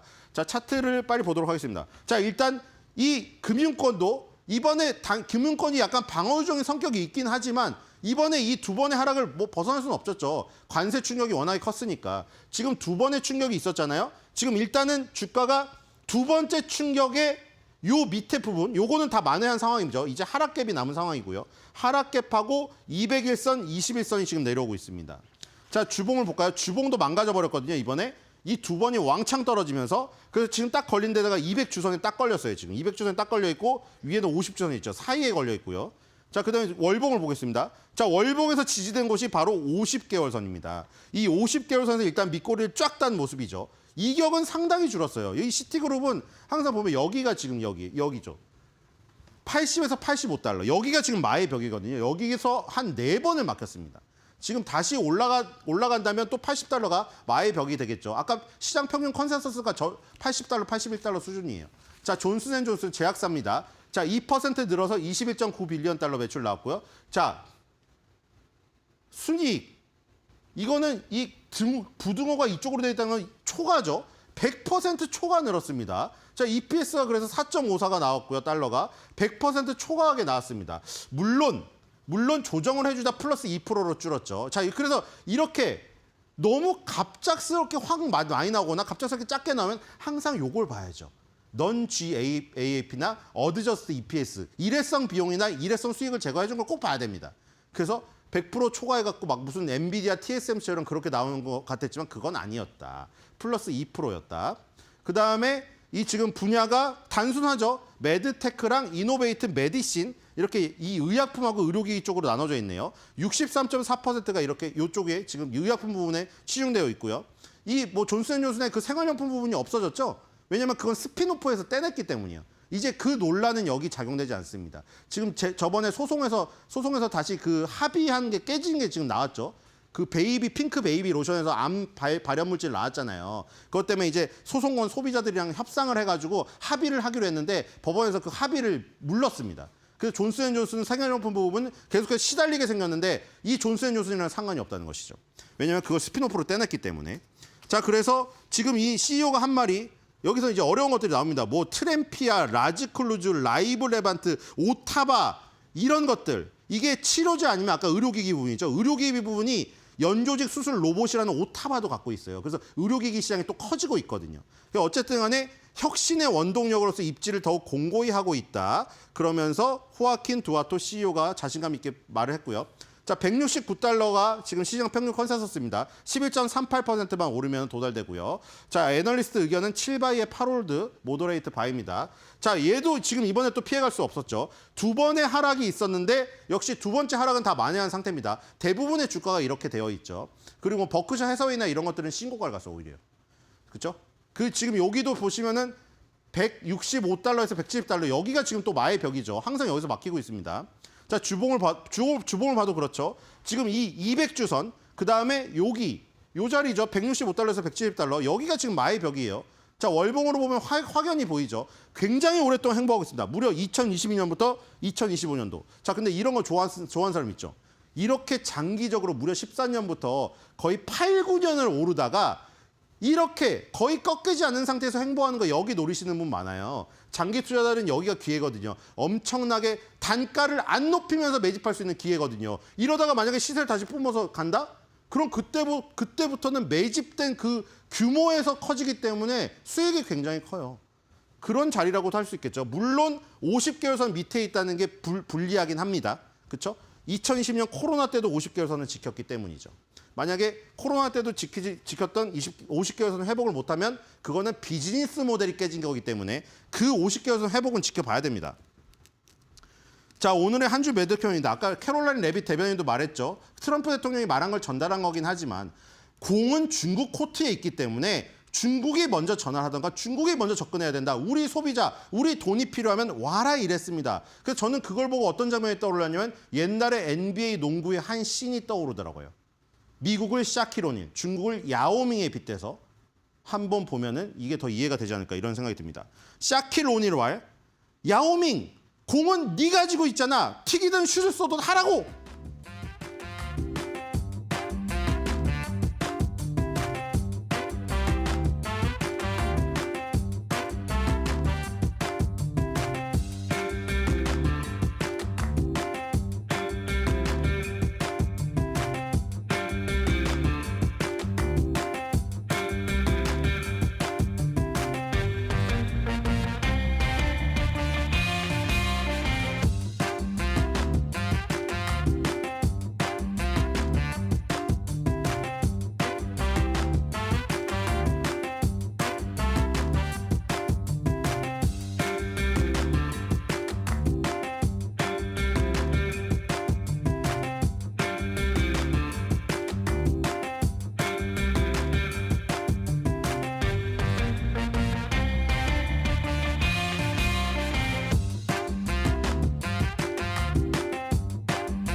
기업들의 호실적에도 불구하고 여전히 미국과 중국 간의 추가적인 발표 내용들이 전해지지 않으면서 간밤 뉴욕 증시는 일제히 다시 한번 약세의 마무리를 지었습니다. 그래도 지난 3거래일 연속으로 나름 강한 상승을 보여줬던 뉴욕 증시이기 때문에 오늘 장에서의 낙폭이 투자 심리에는 크게 영향을 주진 않는 것으로 보여지는데요. 다우가 0.3%로 가장 큰 폭의 증시 안에서는 낙폭을 보였던 하루였습니다. 그 가운데 주요 종목들의 변동성도 점검을 해보도록 할 텐데요. 이날 증시에서 엔비디아는 일단 1.3%대 반등 흐름을 보였지만 1분기에 55억 달러 정도의 손실이 반영될 수 있다라는 우려감이 나오면서 시간 외에서 주가는 급락하는 모습을 보이고 있습니다. 현재 시각 기준으로 시간 외에서는 6.2% 정도 지수 하락이 나오면서 105달러 선을 지나가고 있는데요. 중국용 반도체인 H20과 관련해서 수출 통제 이슈가 현재 엔비디아 주가에는 지속적인 변동성과 리스크를 키워가고 있는 것으로 보여지고 있습니다. 자, 그 가운데 테슬라 간밤에는 0.7% 정도의 반대 행세를 보였습니다. 지난 1분기를 통틀어서 또 3월이 돼서 현재 전 세계적으로 전기차에 대한 판매량이 증가하고 있다는 소식이 데이터로 또 확인이 됐었는데요. 3월 들어서만 30% 정도 전월 대비 증가한 것으로 확인되면서 전기차 판매량과 관련된 긍정적인 데이터가 테슬라 주가에는 간밤 추가적인 상승의 요지가 되어졌습니다. 그 가운데 WTI 그리고 10년물 국채 금리까지 일단은 일제히 하락하는 모습이 나왔습니다. 국제에너지기구도 현재 원유 수요 전망치를 하향 조정하면서 이날 증시에서 WTI는 61달러 선까지 다시 한번 내려간 상황이고요. 10년물 국채 금리 같은 경우는 지금 국채가가 이틀째 강세를 보이고 있습니다. 미국 정부가 국채를 사들이는 방안을 현재 고민을 하고 있으면서 국채가 하락과 함께 국채 금리도 변동성을 계속해서 보이고 있는 상황입니다. 그 가운데 오늘 나왔었던 주요 경제 지표도 체크를 해봐야겠죠.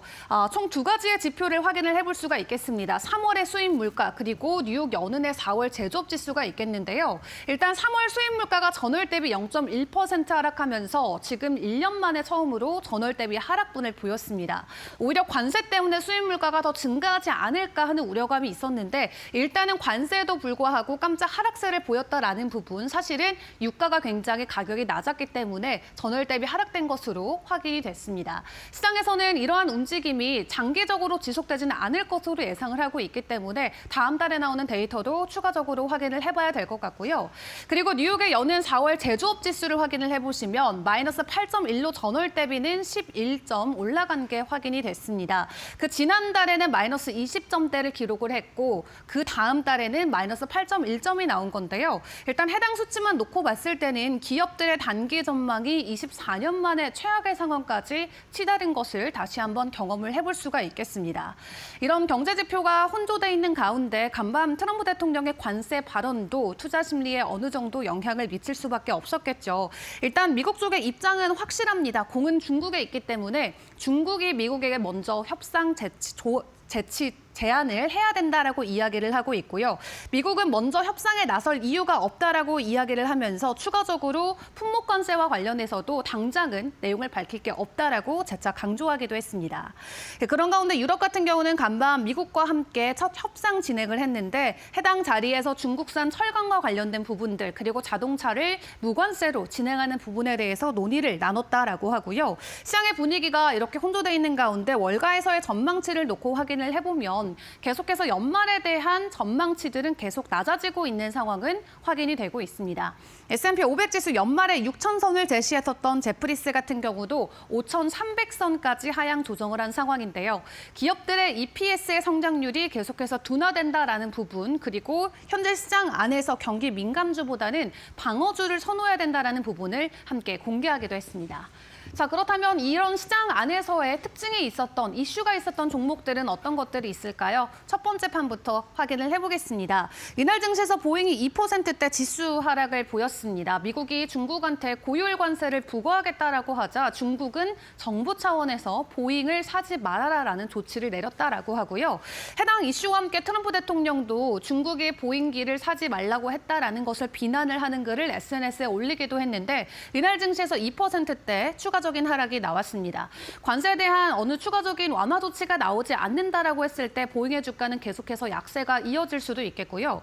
그 가운데 넷플릭스는 5% 가까이 올랐죠. 이렇게 트럼프 관세로부터 자유로운 종목과 그렇지 않은 종목의 희비가 극명하게 엇갈리고 있는 요즘입니다. 트럼프 관세 프리존으로도 불릴 수 있는 콘텐츠 관련주들 그 안에서의 대장주인 넷플릭스는 오늘 5% 가까운 반등을 보였는데 일단 앞으로의 전망이 긍정적인 부분이 투자자들의 심리를 자극시켜준 것으로 보여집니다. 오는 30년까지 매출 2배 확대 그리고 시가총액도 1조 달러를 돌파해낼 것이다라는 내용이 회의를 통해서 공개가 됐다라고 하는데요. 예측되어 있는 전망대로 잘 올라갈 수 있을지 일단 연초 대비 넷플릭스 주가는 10%대 상승을 보이면서 다른 기술주와는 확연하게 다른 모습을 보여주고 있습니다. 그 가운데 오늘 실적을 발표한 뱅크 오브 아메리카도 추가적인 가격 상승 흐름이 나왔죠. 긍정적인 호실적과 함께 3.6%대 반등에 성공했는데요. 1분기의 실적이 시장의 예상치를 상회하는 모습을 보였고 일단 12개 분기 연속으로 지속적인 성장을 이어가고 있다는 부분에서 상당히 의미 있는 모습을 보여주고 있음을 확인을 해볼 수가 있겠습니다. 그 외 반도체 이슈들도 함께 점검을 해보도록 하겠습니다. 일단 반도체 관련해서는 AMD가 이날 증시에서 강보합권의 마무리를 지었습니다. 차세대 프로세서 개발 소식을 가지고 왔고 또 추가적으로 AMD 같은 경우도 지금 미국 안에서 공장 공장 생산을 거의 다 마무리 지어가는 국면에 있습니다. 올해부터 본격적으로 생산에 들어갈 것으로 보여지고 있는 가운데 엔비디아의 대항마로 떠오르고 있는 만큼 앞으로에 대한 변동성도 계속 주목을 해보시는 게 좋을 것 같고요. ASML 같은 경우도 1.5%대 지수 상승을 보였는데 추가적인 변동성이 어떻게 나올지 일단 오늘 발표되는 실적 가장 중요하게 보셔야 될 것 같습니다. 시장에서는 긍정적으로 전망치를 내놓고 있는데 실제 다음 분기에 대한 컨센서스가 어떻게 나오는지에 따라서 주가는 급등락을 보일 수가 있겠고요. 간밤 마이크로소프트는 0.5%대 하락폭을 보였습니다. 웰스파고에서 515달러였던 기존 목표 주가를 500달러까지 하향 조정하는 리포트를 냈고요. 일단 마이크로소프트는 오는 30일에 실적 발표가 있는데 엣저에 대한 성장 부분들 그리고 다음 컨센서스에 대한 분기 기준을 어떻게 제시하냐가 마이크로소프트의 주가 상승을 견인할 수가 있겠습니다. 이렇게 주요 이슈들 함께 점검을 해봤는데요. 일정들을 어떤 것들이 있는지도 마지막으로 함께 체크를 해보겠습니다. 오늘 시장에서 가장 중요한 건 연준 의장의 연설이 되겠죠. 제롬 파월 연준 의장이 직접 무대 앞에 서서 연설을 진행하게 되는데 현재 연준의 생각은 어떠한지를 잘 체크해볼 수 있는 좋은 기회가 될 것 같고요. 그리고 주요 경제 지표로는 소매 판매나 산업 생산 지표가 준비가 돼 있습니다. 앞에서 말씀드렸던 것처럼 실적에서는 ASML을 가장 중요하게 보셔야 될 것 같고요. 이번 주에 이제 휴장이 함께 껴있기 때문에 목요일까지 진행되는 뉴욕 증시, 그 안에서 나오는 주요 실적들과 경제 지표들 꼼꼼하게 점검하시는 게 중요할 것 같습니다. 자, 그렇다면 간밤의 뉴욕 증시 분위기를 그대로 한국에 연결시켜 보도록 하겠습니다. 오늘 국내 증시는 어떤 영향권을 받게 될까요? 김세용 캐스터와 함께 확인해 보시죠. 네, 간밤 뉴욕 증시에서 주목해봐야 할 기업들, 또 그리고 오늘 국내장에서 어떤 기업에 영향을 미칠지 함께 살펴보겠습니다. 네, 먼저 메타입니다. 메타는 요즘 인스타그램과 왓츠앱 같은 자회사를 크게 키우면서 미국 정부로부터 지금 독점을 하는 거 아니냐는 지적을 받고 있는데요. 그래서 미국 공정거래위원회 FTC와 재판을 앞두고 있습니다. 이런 본안 재판을 앞두고 메타 1%대 하락하며 주가 흔들렸습니다. 이런 소식은 같은 플랫폼 구조를 가진 우리나라 기업 카카오에도 영향을 미칠 수 있겠는데요. 카카오도 국민 메신저다 보니까 한국에서도 비슷한 규제 논의가 다시 불거진다면 투자자 입장에서는 부담을 느낄 수밖에 없습니다. 이런 글로벌 규제 흐름 관심 있게 지켜보면 좋을 것 같습니다. 그럼 다음으로 넘어가겠습니다.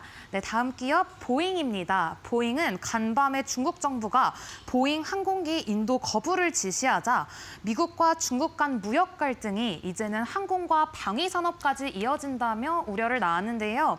이 소식은 또 전 세계 항공 납품망이 흔들릴 수 있다는 소식으로 전해졌습니다. 이런 우려 때문에 오늘 한화 에어로스페이스에도 간접적인 영향을 줄 수 있습니다.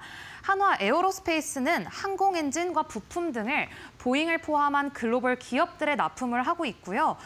그로 인해서 납품 지연과 물량 조정 이슈에 대비할 필요가 있어서 국내 공급망 안정성에 대해서 주목해봐야 할 기업입니다. 네, 다음 기업으로 넘어가겠습니다. 간밤에 넷플릭스 소식 전해드리겠는데요. 넷플릭스는 2030년까지 매출을 2배 확대하고 또 시가총액을 지금 4,200억 달러에서 1조 달러를 목표로 한다고 초장기 로드맵을 발표했습니다. 이런 로드맵 발표로 넷플릭스 주가는 4%대 상승했는데요. 이 과정에서 핵심이 되는 건 바로 오리지널 콘텐츠 강화입니다.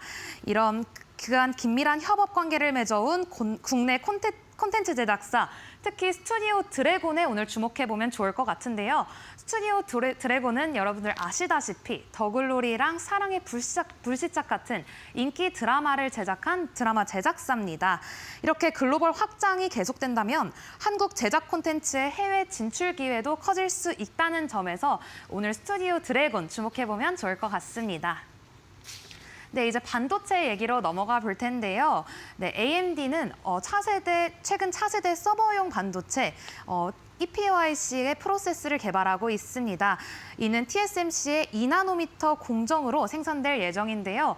이런 고성능 칩이 늘어난다면 후공정에서 테스트와 패키징을 담당하는 파운드리 기업들이 수혜를 볼 확률이 높습니다. 이런 파운드리에 특화된 기업, 우리나라에는 보시면 DB 하이텍이 있는데요. DB 하이텍은 후공정과 파운드리 수요 증가로 반사이익 기대해 볼 수 있기 때문에 오늘 국내장에서 주목해 보시면 좋을 것 같습니다. 네, 다음은 디어앤 컴퍼니입니다. 트럼프 대통령이 자신의 SNS에 중국의 농산물 보복 관세에 맞서서 미국 농민들을 직접 보상하겠다는 의지를 밝히면서 이 농산물 관련 정책 기대감이 커졌는데요. 미국에서 이런 기대감이 퍼지자 디어앤컴퍼니 같은 농기계 기업의 주가가 반응을 했습니다. 네, 우리나라도 이런 반응이 있으면 대동이라는 농기계 전문 기업이 영향을 받을 수밖에 없는데요. 대동은 수출 비중도 높고 또 미국 농업 정책이 바뀌면 수혜를 받을 수밖에 없는 구조입니다. 아직 두 기업 모두 단기 급등은 없었지만 중장기적으로 정책 방향에 따라서 주목해보면 좋을 기업입니다. 네, 그럼 지금까지 뉴욕 증시에서 주목해봐야 할 기업, 또 그로 인해서 국내장에서 영향받을 기업들 살펴봤습니다.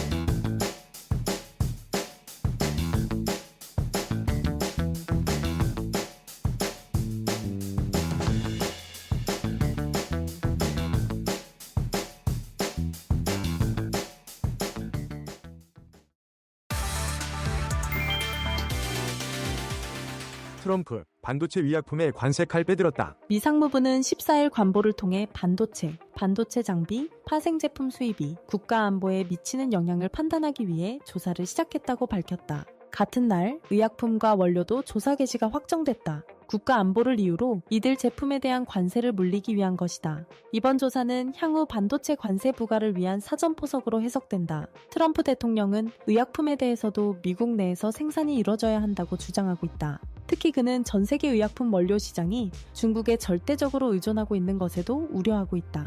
구독과 좋아요, 알람 설정 해주실 거죠? 제발요.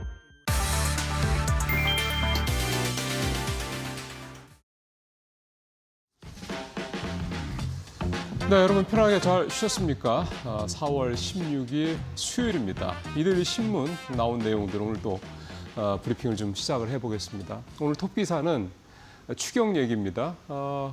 원래 조금 이제 거슬러 올라가서 보면 추경 얘기가 한참 나왔을 때 정부에서 나왔던 얘기는 10조 정도였고요. 이제 이거를 이제 필수 추경 이런 표현으로 이게 이제 자꾸 추경에도 뭔가 살이 붙죠. 이렇게 딱 필요한 데만 이제 소위 말하는 핀셋으로 이제 추경을 투입하겠다 이런 취지라고 이제 이해가 됩니다. 필수 추경 10조 원 얘기가 나왔었고 그때 이제 민주당 쪽에서 35조 얘기가 나왔습니다. 그래서 정부의 10조 대 이제 야당 측의 35조 이런 식으로 이제 이 추경에 대한 얘기가 한동안 나왔다가 그게 한 2월 정도였나요? 연초였죠. 그다음에 조금 이제 사그러들었습니다. 이제 관세 리스크 커지고 등등등 얘기 나오고 뭐 이런 상황에서 조금 이제 주춤해졌다가 다시 이제 지난번 뭐 굉장히 참사였죠. 경북 이 산불 대형 산불 이 이후에 이제 다시 추경에 대한 얘기가 나오기 시작하면서 어제 이제 정부가 추경에 대한 구체적인 내용을 확정을 해서 다음 주에 이제 국회에 제출하겠다 발표를 했습니다. 추경 내용만 먼저 볼까요? 12조입니다. 당초 말씀드렸던 대로 10조에서 12조로 2조 원이 증액이 됐습니다. 내용을 보면 재해, 재난 대응 3조 원. 이제 이게 좀 전에 말씀드린 대로 최근에 산불 사태 등등등 해서 이런 것들을 이제 뭔가 구조적으로 좀 개선을 해보자는 취지의 내용이 좀 포함이 됐습니다. 보시는 것처럼 재대책비. 지금 이주민들 여전히 어려운 상황에서 지금 계시니까요. 그분들 도와드리는 거 하고 그다음에 이제 산불 헬기 이 문제가 좀 있었죠. 그다음에 산불 진화차 이런 부분들이 우리가 조금 미흡했기 때문에 이번에 산불 피해가 더 컸다 이런 지적도 있어서 그 부분에 대한 이제 대안들 대책들을 좀 만드는 데 좀 자금이 이렇게 들어가고요. 통상과 AI 경쟁력 강화 부분에 4조 원, AI 분야 지원을 확대하고 반도체, 전력 용수 지원.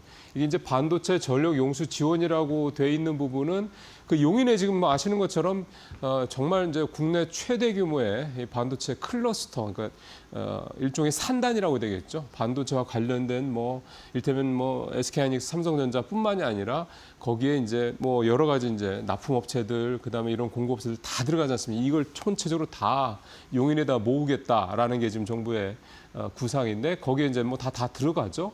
근데 지금 문제가 뭐냐면요.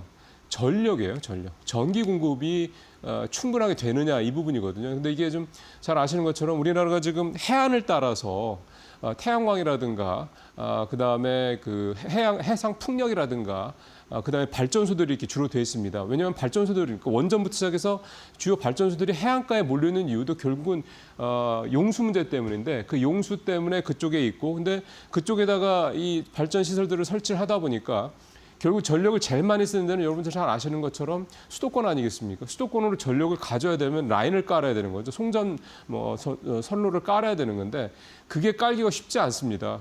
고압 철탑을 세워야 되고 그러려면 철탑을 세울 땅을 사야 되고 근데 땅을 누가 쉽게 내줍니까? 내 땅에 그런 고압 철탑에 들어서는 걸 좋아하는 사람들이 별로 없죠. 그러다 보니까 이게 되게 지지부진합니다. 그리고 이 수용 비용들도 굉장히 많이 들고요. 그래서 상당히 좀 어려운데 결국 이제 이런 부분들 때문에 이제 지난번에 국회에서 특별법도 좀 통과가 되기도 했고 또 이제 문제가 또 돈인 거죠. 그래서 이번에 추경 내용 중에 그쪽에 지중화 작업이라든가 이런 송전선로 이걸 설치하는 작업에 들어가는 비용을 정부에서 80%까지 대겠다 이런 내용들이 이제 이렇게 추경 내용에 포함이 되어 있습니다. 이게 이제 조금 길게 설명을 이제 일부러 좀 드렸고요. 그만큼 중요한 부분이라. 그다음에 이제 민생 지원, 소상공인 지원이라든가 뭐 저소득 청년 대학생 이런 늘 하는 대안 내용들 이런 부분들이 있고 이런 지원들이 통해서 이제 내수가 좀 활성화돼야 될 텐데 뭐 여러분들께서도 뭐 충분히 아시겠습니다만 추경 4조 원 지원한다고 그래서 내수 활성화에 4조 원 지원한다고 그래서 내수 활성화 안 되죠. 이건 뭐 구조적인 문제니까 이제 그런 부분들 이제 일단 해야 될 것 같습니다. 일단 이렇게 추경 내용이 됐고요. 앞서 말씀대로 지금 민주당에서 35조, 그러니까 야당에서 35조로 원래 추경을 얘기를 했었기 때문에 이것저것 다 했을 경우 규모가 좀 차이가 많습니다. 3배 이상 차이가 나기 때문에 이제 다음 주에 국회에 제출한다고 했을 때 이제 야당 측에서 지금 사실은 좀 현안이니까 빨리 통과를 시켜야 된다는 여론도 있긴 하니까요. 야당 이 부분을 이제 통과시켜줄지 여부 빨리 그 부분도 좀 봐야 될 것 같고 국회 통과 과정에서 증액이란 이런 부분에 대한 논의도 좀 있지 않을까 그때 좀 다시 한번 말씀을 드리도록 하겠습니다. 자, 두 번째 가보죠. MSCI 얘기인데요. 우리 MSCI 얘기하면 우리가 선진국에 좀 들어갔나 아닌가 좀 가물가물하기도 합니다. 근데 우리 아직 못 들어가 있죠. 뭐 공매도 재개가 되면 올 하반기에 이제 지수 편입을 할 때 한국이 다시 편입될 수 있을지 여부에 대한 기대감이 있긴 한데 작년에 WGI죠. 이 세계 국채 지수에 우리가 들어갔는데 실제 자금이 들어오는 게 원래 올해 하반기였는데 이게 좀 내년 초로 미뤄졌지 않습니까? 그렇기 때문에 이것도 좀 모릅니다. 그래서 일단은 기대감만 여전히 살아있다고 봐야 되는 거고 그래서 지금 현재 우리가 편입되어 있는 지수는 신흥국 지수입니다. 여전히. 근데 우리 신흥국 지수에서 한국의 비중이 자꾸 떨어집니다. 뭐 주가가 떨어지니까 별 수 없습니다. 그래서 오늘 제목도 보시면 이게 이제 증권면 톱기사인데 5월에 더 빠지나라는 그런 이제 우려적인 전망을 담은 내용이고요. 내용을 이제 요약을 해서 말씀을 드리면 8.99%입니다. 우리나라가 MSCI 신흥국 지수에서 차지하는 비중이 다른 나라를 보니까 중국이 31.2%로 가장 높고요. 인도가 18.5%, 대만도 16.8%, 그리고 우리가 8.99%. 뭐 중국이나 인도는 사이즈가 크니까 뭐 그렇다고 치는데 대만한테 이렇게 우리가 거의 한 반 절반 가까이 차이가 나는 거죠. 좀 이건 좀 이유는 알겠습니다만 뭐 잘 아시는 것처럼 반도체가 워낙 뭐 좀 대만이 전 세계를 휩쓸고 있으니까 그러긴 한데 참 너무 이게 격세지감을 좀 느끼는 내용이긴 합니다. 어쨌든 그렇고요. 왜 이렇게 많이 떨어졌나 상황을 좀 보니까 지난 2월 달에 MSCI 정기 변경에서 우리나라의 중견주들이 뭐 대거 편출이 됐습니다. 탈락을 했다라고 말씀을 드릴 수 있는 거죠.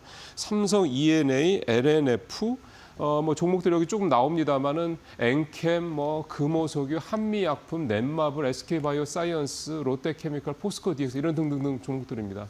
다 뭐 나름 우리나라에서 한가닥 하는 종목들인데 결국 실적이 좀 안 좋고 주가도 좀 떨어지고 뭐 이런 부분들이 좀 작용을 해서 오늘 2월 달에 11개 종목이나 이렇게 한꺼번에 대거 표현이 조금 그렇긴 합니다. 쫓겨난 거죠. MSCI 신흥 지수에서.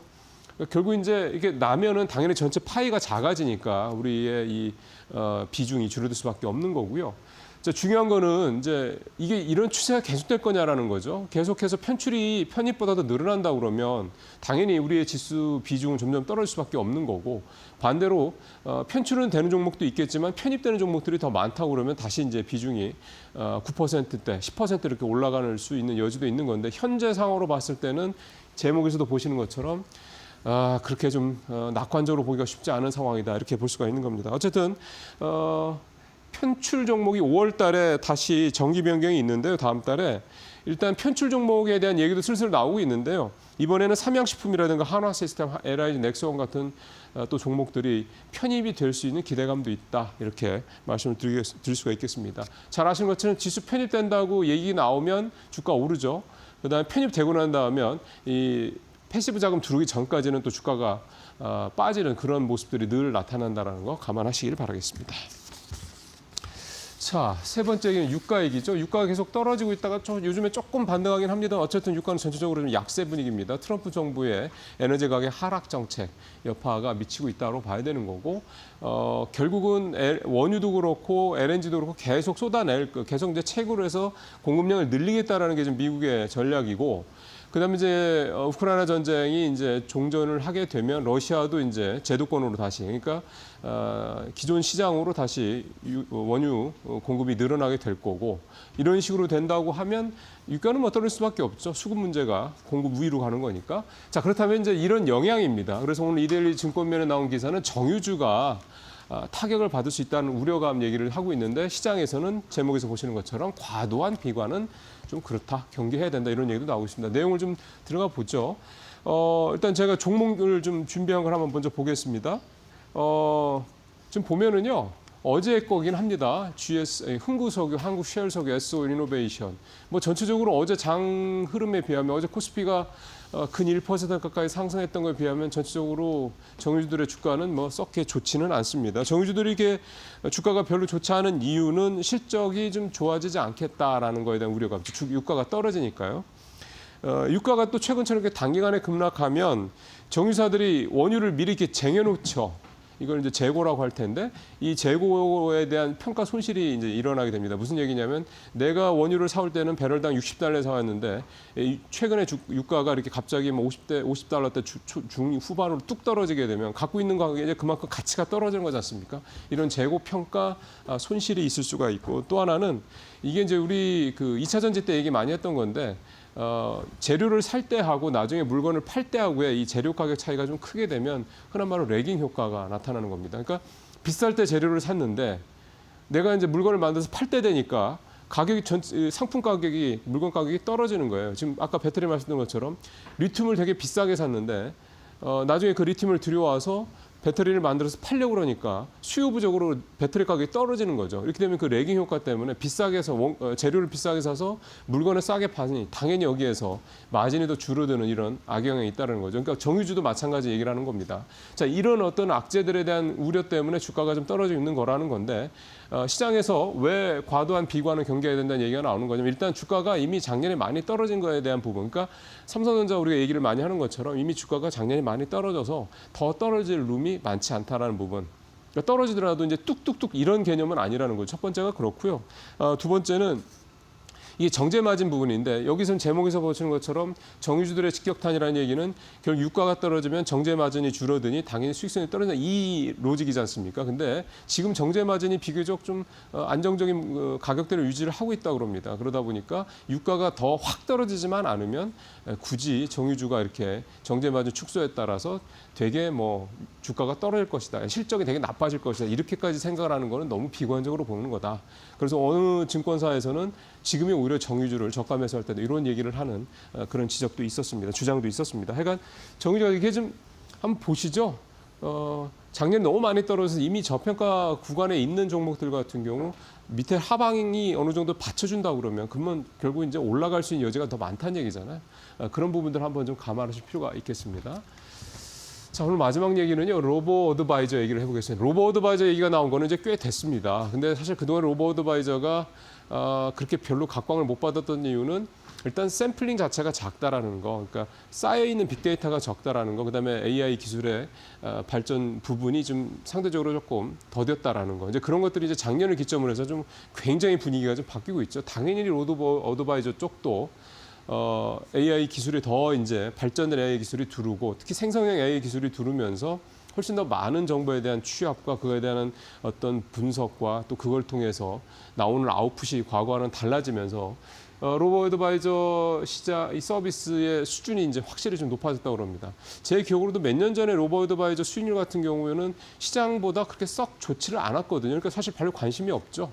그랬는데 작년 같은 경우 좀 제가 찾아보니까 연간 수익률이 적게는 한 7%, 많게는 한 10% 정도 수익률을 내는 로보 어드바이저 서비스들이 꽤 많았습니다.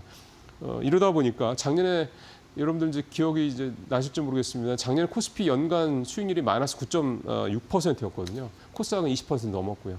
마이너스. 그러니까 그거 생각하면 작년 기준으로 따지면은 굉장히 시장 대비해서 수익률이 좋았다는 거죠. 이쯤 되면 투자자분들이 관심을 가질 만한데 제목에서 보시는 것처럼 이게 퇴직연금 같은 이렇게 이를테면 투자할 수 있는 상품이 조금 더 제한이 되죠. 너무 위험자산 쪽으로는 좀 기본적으로 비중이 제한이 되니까.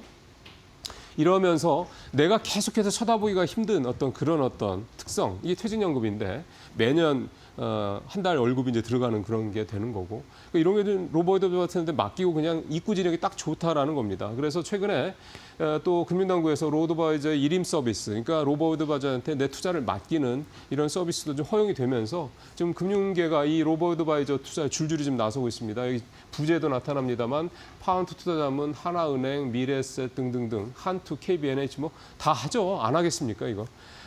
지금 AI 기술 도입해서 여러 가지 하는 게 좀 아주 굉장히 좀 활성화되고 있기 때문에 결국 이제 로보 어드바이저도 이제 사실상 좀 올해부터 시작이 되고 있다. 그리고 AI 기술이 발달이 되면 될수록 또 그게 단순히 생성형 AI, 그러니까 거대 언어 쪽 모델뿐만이 아니라 이게 이제 결국은 이 소규모 언어 모델로 계속해서 확장되고 있는 상황 아니겠습니까? 그러다 보면 결국 이제 이런 AI 기술을 통한 투자 쪽에서도 훨씬 더 많은 포션을 차지할 수 있겠다라는 기대감을 좀 가져봅니다.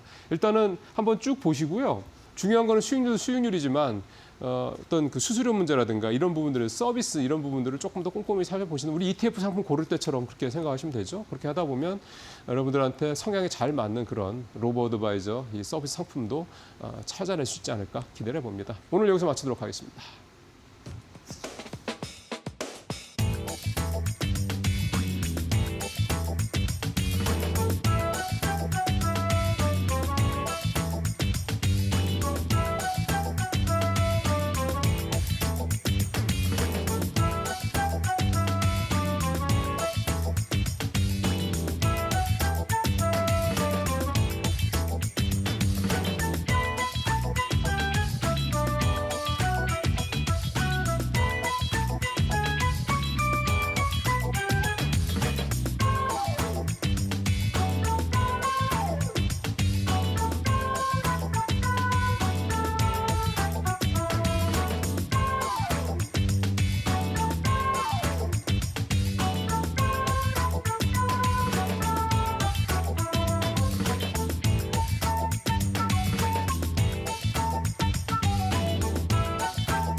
오리온이 한국을 포함한 글로벌 생산량 확대에 8,300억 원을 투자한다. 매출 5조 원, 영업이익 1조 원 달성을 위한 중장기 성장 기반 구축을 위해서다. 오리온은 충북 진천 테크노폴리스 산업단지에 생산 포장 물류 통합센터를 세우는 안건을 이사회에서 의결하고 여기에 4,600억 원을 투입한다. 최근 5년 내 식품 기업의 국내 투자로는 최대 규모다. 진천 통합센터는 축구장 26개 크기 부지에 연면적 14만 9천 제곱미터 규모로 들어서며 2027년 완공을 목표로 올해 중 착공된다. 투자한다. 진천 통합센터 건설에는 중국과 베트남 법인에서 받은 배당금을 활용한다. 3년간 누적 배당금은 약 6,400억 원에 달한다. 러시아에는 2,400억 원을 투자해 트베리 공장에 새로운 생산동을 짓는다. 러시아 법인은 6년 연속 두 자릿수 성장을 이어가고 있다. 베트남에도 1,300억 원을 투자한다. 하노이 옌퐁 공장에는 신공장동과 쌀스낵 생산 라인을 증설하며 올해 착공 예정인 하노이 3공장은 2026년 완공을 목표로 한다. 구독과 좋아요, 알람 설정 해주실 거죠? 제발요.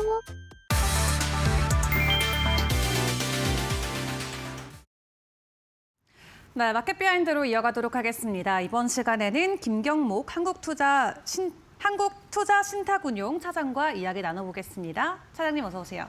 안녕하세요.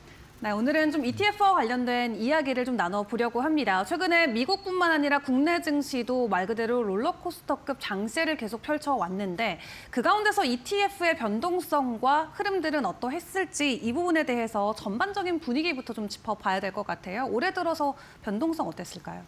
네, 트럼프 대통령의 관세 정책 리스크로 국내외 증시가 연일 롤러코스터 증시를 연출하고 있습니다. 글로벌 주식시장 시가총액의 약 40%를 차지하는 미국 증시도 마찬가지로 큰 변동성을 보이고 있는데요. 이에 따라 미국 주식이랑 미국 ETF에 투자하는 서학개미들의 손실이 눈덩이로 불어나고 있습니다. 서학개미들이 집중적으로 투자한 M7과 그리고 M7에서 보유액 기준으로 수억 달러가 증발을 하였고요. 하락장에서 반등을 노리고 뭉칫돈을 베팅한 레버리지 ETF들의 상품들의 조정폭도 상당했다고 볼 수 있겠습니다. 이렇게 최근 M7 종목의 주가에 대한 고평가 논란이 이어지고 있는데요. 미국 경기 침체 우려가 제기되고 있는 상황 때문입니다. 이에 많은 투자자들이 미국 증시에 계속 투자해도 되는가 이렇게 의구심을 품고 계실 텐데요. 미국 증시는 장기간 상승에 대한 피로감뿐만 아니라 관세 전쟁 등 여러 악재로 인해서 조정이 계속되고 있지만 N7 기업들의 실적을 보면 꾸준히 우상향을 그려가고 있습니다. 비록 단기적인 변동성은 존재하겠지만 장기적으로 보면 이들의 기업은 긍정적인 실적 개선을 보이고 있기 때문에 시장의 우려보다는 성장 가능성에 주목할 필요가 있겠습니다. 또한 미국 증시는 그간 여러 차례 위기와 불확실성 속에서도 빠르게 회복을 해왔습니다. 변동성이 큰 시장이지만 그만큼 회복력도 뛰어나고요. 장기적으로 지속적인 성장을 우리가 확인해 왔습니다. 그리고 미국 경제는 세계 경제에서 차지하는 비중과 영향력이 크기 때문에 변동성 속에서도 장기적인 성장성을 지닌 시장이라고 할 수 있겠습니다. 따라서 M7 기업들의 실적 개선과 더불어서 미국 중심의 성장성이 여전히 강력한 투자 요인으로 작용하고 있기 때문에 미국 증시 투자에 대한 이런 포인트는 계속 유효하다고 볼 수가 있겠습니다. 네, 뉴욕 증시 안에서 특히 M7 종목들 여전히 고평가에 대한 논란은 있지만 그럼에도 불구하고 성장성이 확실하기 때문에 앞으로도 지켜봐야 된다 말씀을 주셨고요. 다만 이렇게 변동성이 큰 시기에 우리 투자자 관점에서는 좀 어떻게 하면 리스크를 최대한 완화할 수 있는지 이 부분도 궁금하거든요. 네. 최근 증시 변동성이 확대되면서 리스크 관리에 대한 고민이 깊어지고 계신 투자자분들이 많이 계실 텐데요. 이런 때일수록 변동성 관리, 이렇게 변동성이 확대된 시장 속에서도 뚝심 있게 투자하는 마음가짐이 중요하다고 할 수 있겠습니다. 워렌 버핏이 얘기하길 주식시장에서 가장 중요한 것은 인내라고 얘기를 했었습니다. 불확실한 시장 속에서도 꾸준히 시장에 참여하고 장기적인 시간을 갖는 것이 성공적인 투자로 이어진다는 것인데요. 즉 변동성이 커진다고 해서 이렇게 시장을 떠난다기보다는 그 속에서 기회를 찾고 꾸준하게 투자하는 자세가 필요하겠습니다. 따라서 일시적인 시장 흔들림에 흔들리지 않고 꾸준한 분할 매수와 현금 비중을 유지하며 장기적인 성장을 추구하는 것이 바람직한 투자일 것입니다. 또 레이 달리오는 시장 타이밍의 예측을 올림픽 수준의 경쟁에 비유하면서 분산 투자의 중요성을 강조해왔습니다. V자 반등을 노리면서 특정 종목에 집중 투자한다든지 또 레버리지 ETF에 승부수를 던진다든지 하기보다는 장기적인 관점으로 주식, 채권, 금, 원자재 등 다양한 자산에 분산 투자하면서 리스크를 최소화하는 것이 중요하다고 생각을 합니다. 네, 포트폴리오를 최대한 다각화하고 인내심을 갖고 장기적인 시각으로 시장을 바라보자 이렇게 말씀을 주셨습니다. 자, 그렇다면 4월 들어서의 현황은 어떠할지도 궁금한데 사실 4월 돼서는 트럼프의 상호 관세도 좀 발효가 됐고 그 뒤로 또 90일 유예한다라고 하면서 증시에 급등락이 있었잖아요. 그 가운데서도 긍정적인 수익률을 보였던 ETF는 어떤 것들이 있었을까요? 네, 레버리지와 인버스를 제외하고 4월에 수익률이 좋았던 미국 ETF를 한번 살펴보겠습니다. 지난달에도 수익률 상위권에 있었던 플러스 코리아 디펜스 인더스트리 인덱스 ETF가 수익률 1위를 차지했습니다. 이 ETF는 한국 방산 주요 관련 기업들에 투자하는 ETF인데요. 최근 유럽발 방위산업 수요 증가와 더불어 방산업종이 트럼프 대통령의 관세 리스크로부터 상대적으로 자유롭다 이렇게 전망되면서 높은 수익률을 기록을 했습니다. 다음으로는 2위와 4위 그리고 5위를 보시면 세계 금채굴 관련 기업들에 투자하는 ETF들이 순위를 휩쓸었는데요. 트럼프 대통령의 관세 정책을 비롯한 다양한 요인으로 안전자산인 금에 대한 수요가 높아지고 있는데요. 이렇게 금값이 상승 랠리를 이어가자 금채굴 관련 기업들에 투자하는 ETF가 성과가 좋은 모습을 보여줬습니다. 마지막으로 3위인 심플리파이 US 에쿼티 플러스 다운사이드 컨벡시티 ETF는 S&P 500 지수에 투자하면서도 풋옵션을 활용하는 ETF인데 이 ETF가 시장의 급락에서 이 ETF의 전략이 크게 주요하면서 좋은 성과를 기록했습니다. 네, 4월 들어서 엄청난 시장의 변동성이 나왔음에도 불구하고 그 안에서도 상승 기조가 이어졌던 ETF들 먼저 확인을 해봤습니다. 트럼프 대통령 최대의 수혜주로 꼽을 수 있는 방산 관련주들 그리고 안전자산에 대한 선호 심리가 높아지면서 금 관련 ETF가 상위권에 이름을 올렸네요. 자, 그렇다면 시장 안에서도 중요하게 봐야 되는 부분 중에 하나가 바로 국채가 되겠습니다. 최근 미국채 투매 현상이 이어지면서 10년물 금리 자체도 굉장히 변동성을 크게 보이고 있는데 이러한 이유의 배경은 어떤 걸로 보실까요? 네, 최근 미국 국채 금리가 급등을 하면서 외국 정부가 미국 국채를 투매하고 있다거나 일본계 헤지펀드가 미국 국채를 60배 레버리지를 활용하여 레버리지를 활용하여 매매를 하다가 청산을 당했다는 루머가 다양하게 난무하고 있는데요. 실제로 이렇게 공식적으로 확인된 바는 없습니다. 이러한 배경을 전문가들은 외국인 투자자들의 미국 시장 이탈로 보고 있습니다. 도널드 트럼프 미국 대통령의 오락가락 관세 정책이 미국 정책 결정과 미국 경제에 대한 글로벌 투자자들의 신뢰를 흔들면서 달러가 안전자산에서 이탈하는 조짐을 보이고 있기 때문인데요. 그 근거로는 위험 회피 심리가 현재 강화되고 있는 상황인데도 불구하고 미국 국채 금리가 오르면서 미국 달러 지수가 하락하는 이상 현상이 나타나고 있다는 것입니다. 다시 말해서 트럼프 관세 정책 불확실성에 따라 미국 국채가 급등과 급락을 반동하면서 변동성이 커지자 시장은 미국 국채보다 높은 리스크 프리미엄을 요구하는 것으로 보입니다. 환해지 비용과 리스크 프리미엄을 감안했을 때 시장 참여자들은 미국 국채보다 EU나 일본 국채를 매수하는 것이 더 이득이라는 판단을 내린 것으로 보이는데요. 그 결과 미국 국채를 매수하던 자금이 EU나 일본 쪽으로 몰리면서 또 여기에 헤지펀드의 베이시스 트레이드 청산이 수급에 영향을 주며 미국 국채 시장이 불안이 계속되고 있다 이렇게 해석되고 있습니다. 네, 아무래도 미국채가 큰 변동성을 보이다 보니까 다른 국가들의 국채로 오히려 쏠림 현상이 강해지고 있다 이렇게 설명을 주셨고요. 그리고 앞에서 수익률 단위로도 함께 확인을 해봤을 때 이 금에 대한 수요가 최근에 굉장히 많이 올라가고 있는 상황이잖아요. 작년에 $2,000 후반대만 하더라도 굉장히 가파르게 오르고 있다 좀 이런 느낌을 받았는데 어느덧 $3,200 선까지 올라왔고 뭐 연말 기준으로 $3,800까지도 월가에서 전망을 하더라고요. 그렇다면 앞으로 ETF 측면에서 금과 관련된 ETF 섹터는 어떤 그림을 보일까요? 네, 먼저 금이 전망에 대해서도 한번 살펴봐야 될 텐데요.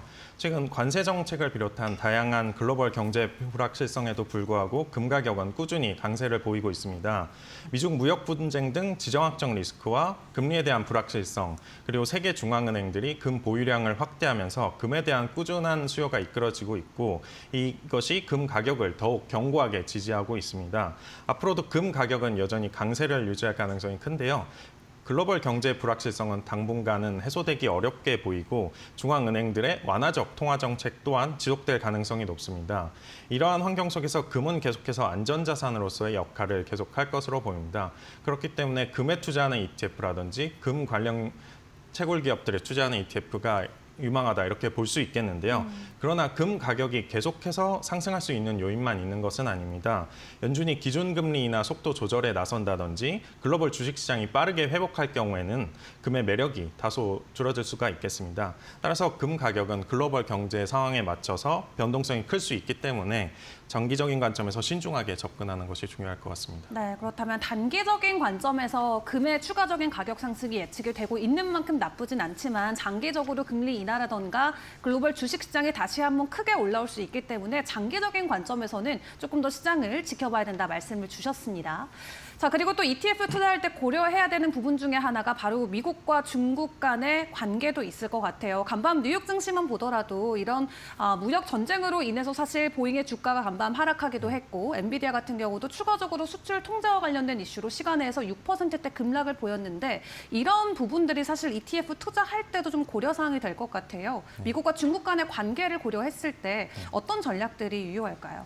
네, 이렇게 미국과 중국과의 관계가 살얼음판을 걷고 있는데 이렇게 시장의 방향성이 불확실할수록 투자자들의 시선은 안정적인 수익에 집중하게 될 것입니다. 특히 최근처럼 변동성이 높은 장세에서 포트폴리오 전체 리스크를 줄이면서도 꾸준하게 성과를 낼 수 있는 전략이 주목받고 있는데요. 이렇게 흐름 속에서 다시금 주목을 받고 있는 상품이 바로 자산 배분 ETF입니다. 그중에서도 주식과 채권에 동시에 투자하는 채권 혼합형 ETF는 수익과 리스크를 동시에 균형 있게 관리할 수 있는 대표적인 전략 상품입니다. 채권 혼합형 ETF는 자산의 일정 비율을 주식과 채권에 나누어 투자하기 때문에 한쪽 시장이 부진하더라도 다른 자산이 이를 보완해 줄 수 있는 장점이 있습니다. 이로 인해 단일 자산보다 상대적으로 낮은 변동성과 안정적인 수익 흐름을 기대할 수 있죠. 실제로 이러한 채권 혼합형 ETF는 하방 리스크를 줄이면서도 완만한 우상향을 그리는 것을 목표로 설계된 경우가 많습니다. 장기적인 관점에서 자산 배분 전략으로 활용할 수도 있겠고요. 연금 계좌나 장기 투자 포트폴리오로 안정적으로 담기도 적합합니다. 따라서 채권 혼합형 ETF는 리스크를 제어하면서도 성과를 쌓아가는 장기 투자 전략의 좋은 출발점이 될 수가 있겠습니다.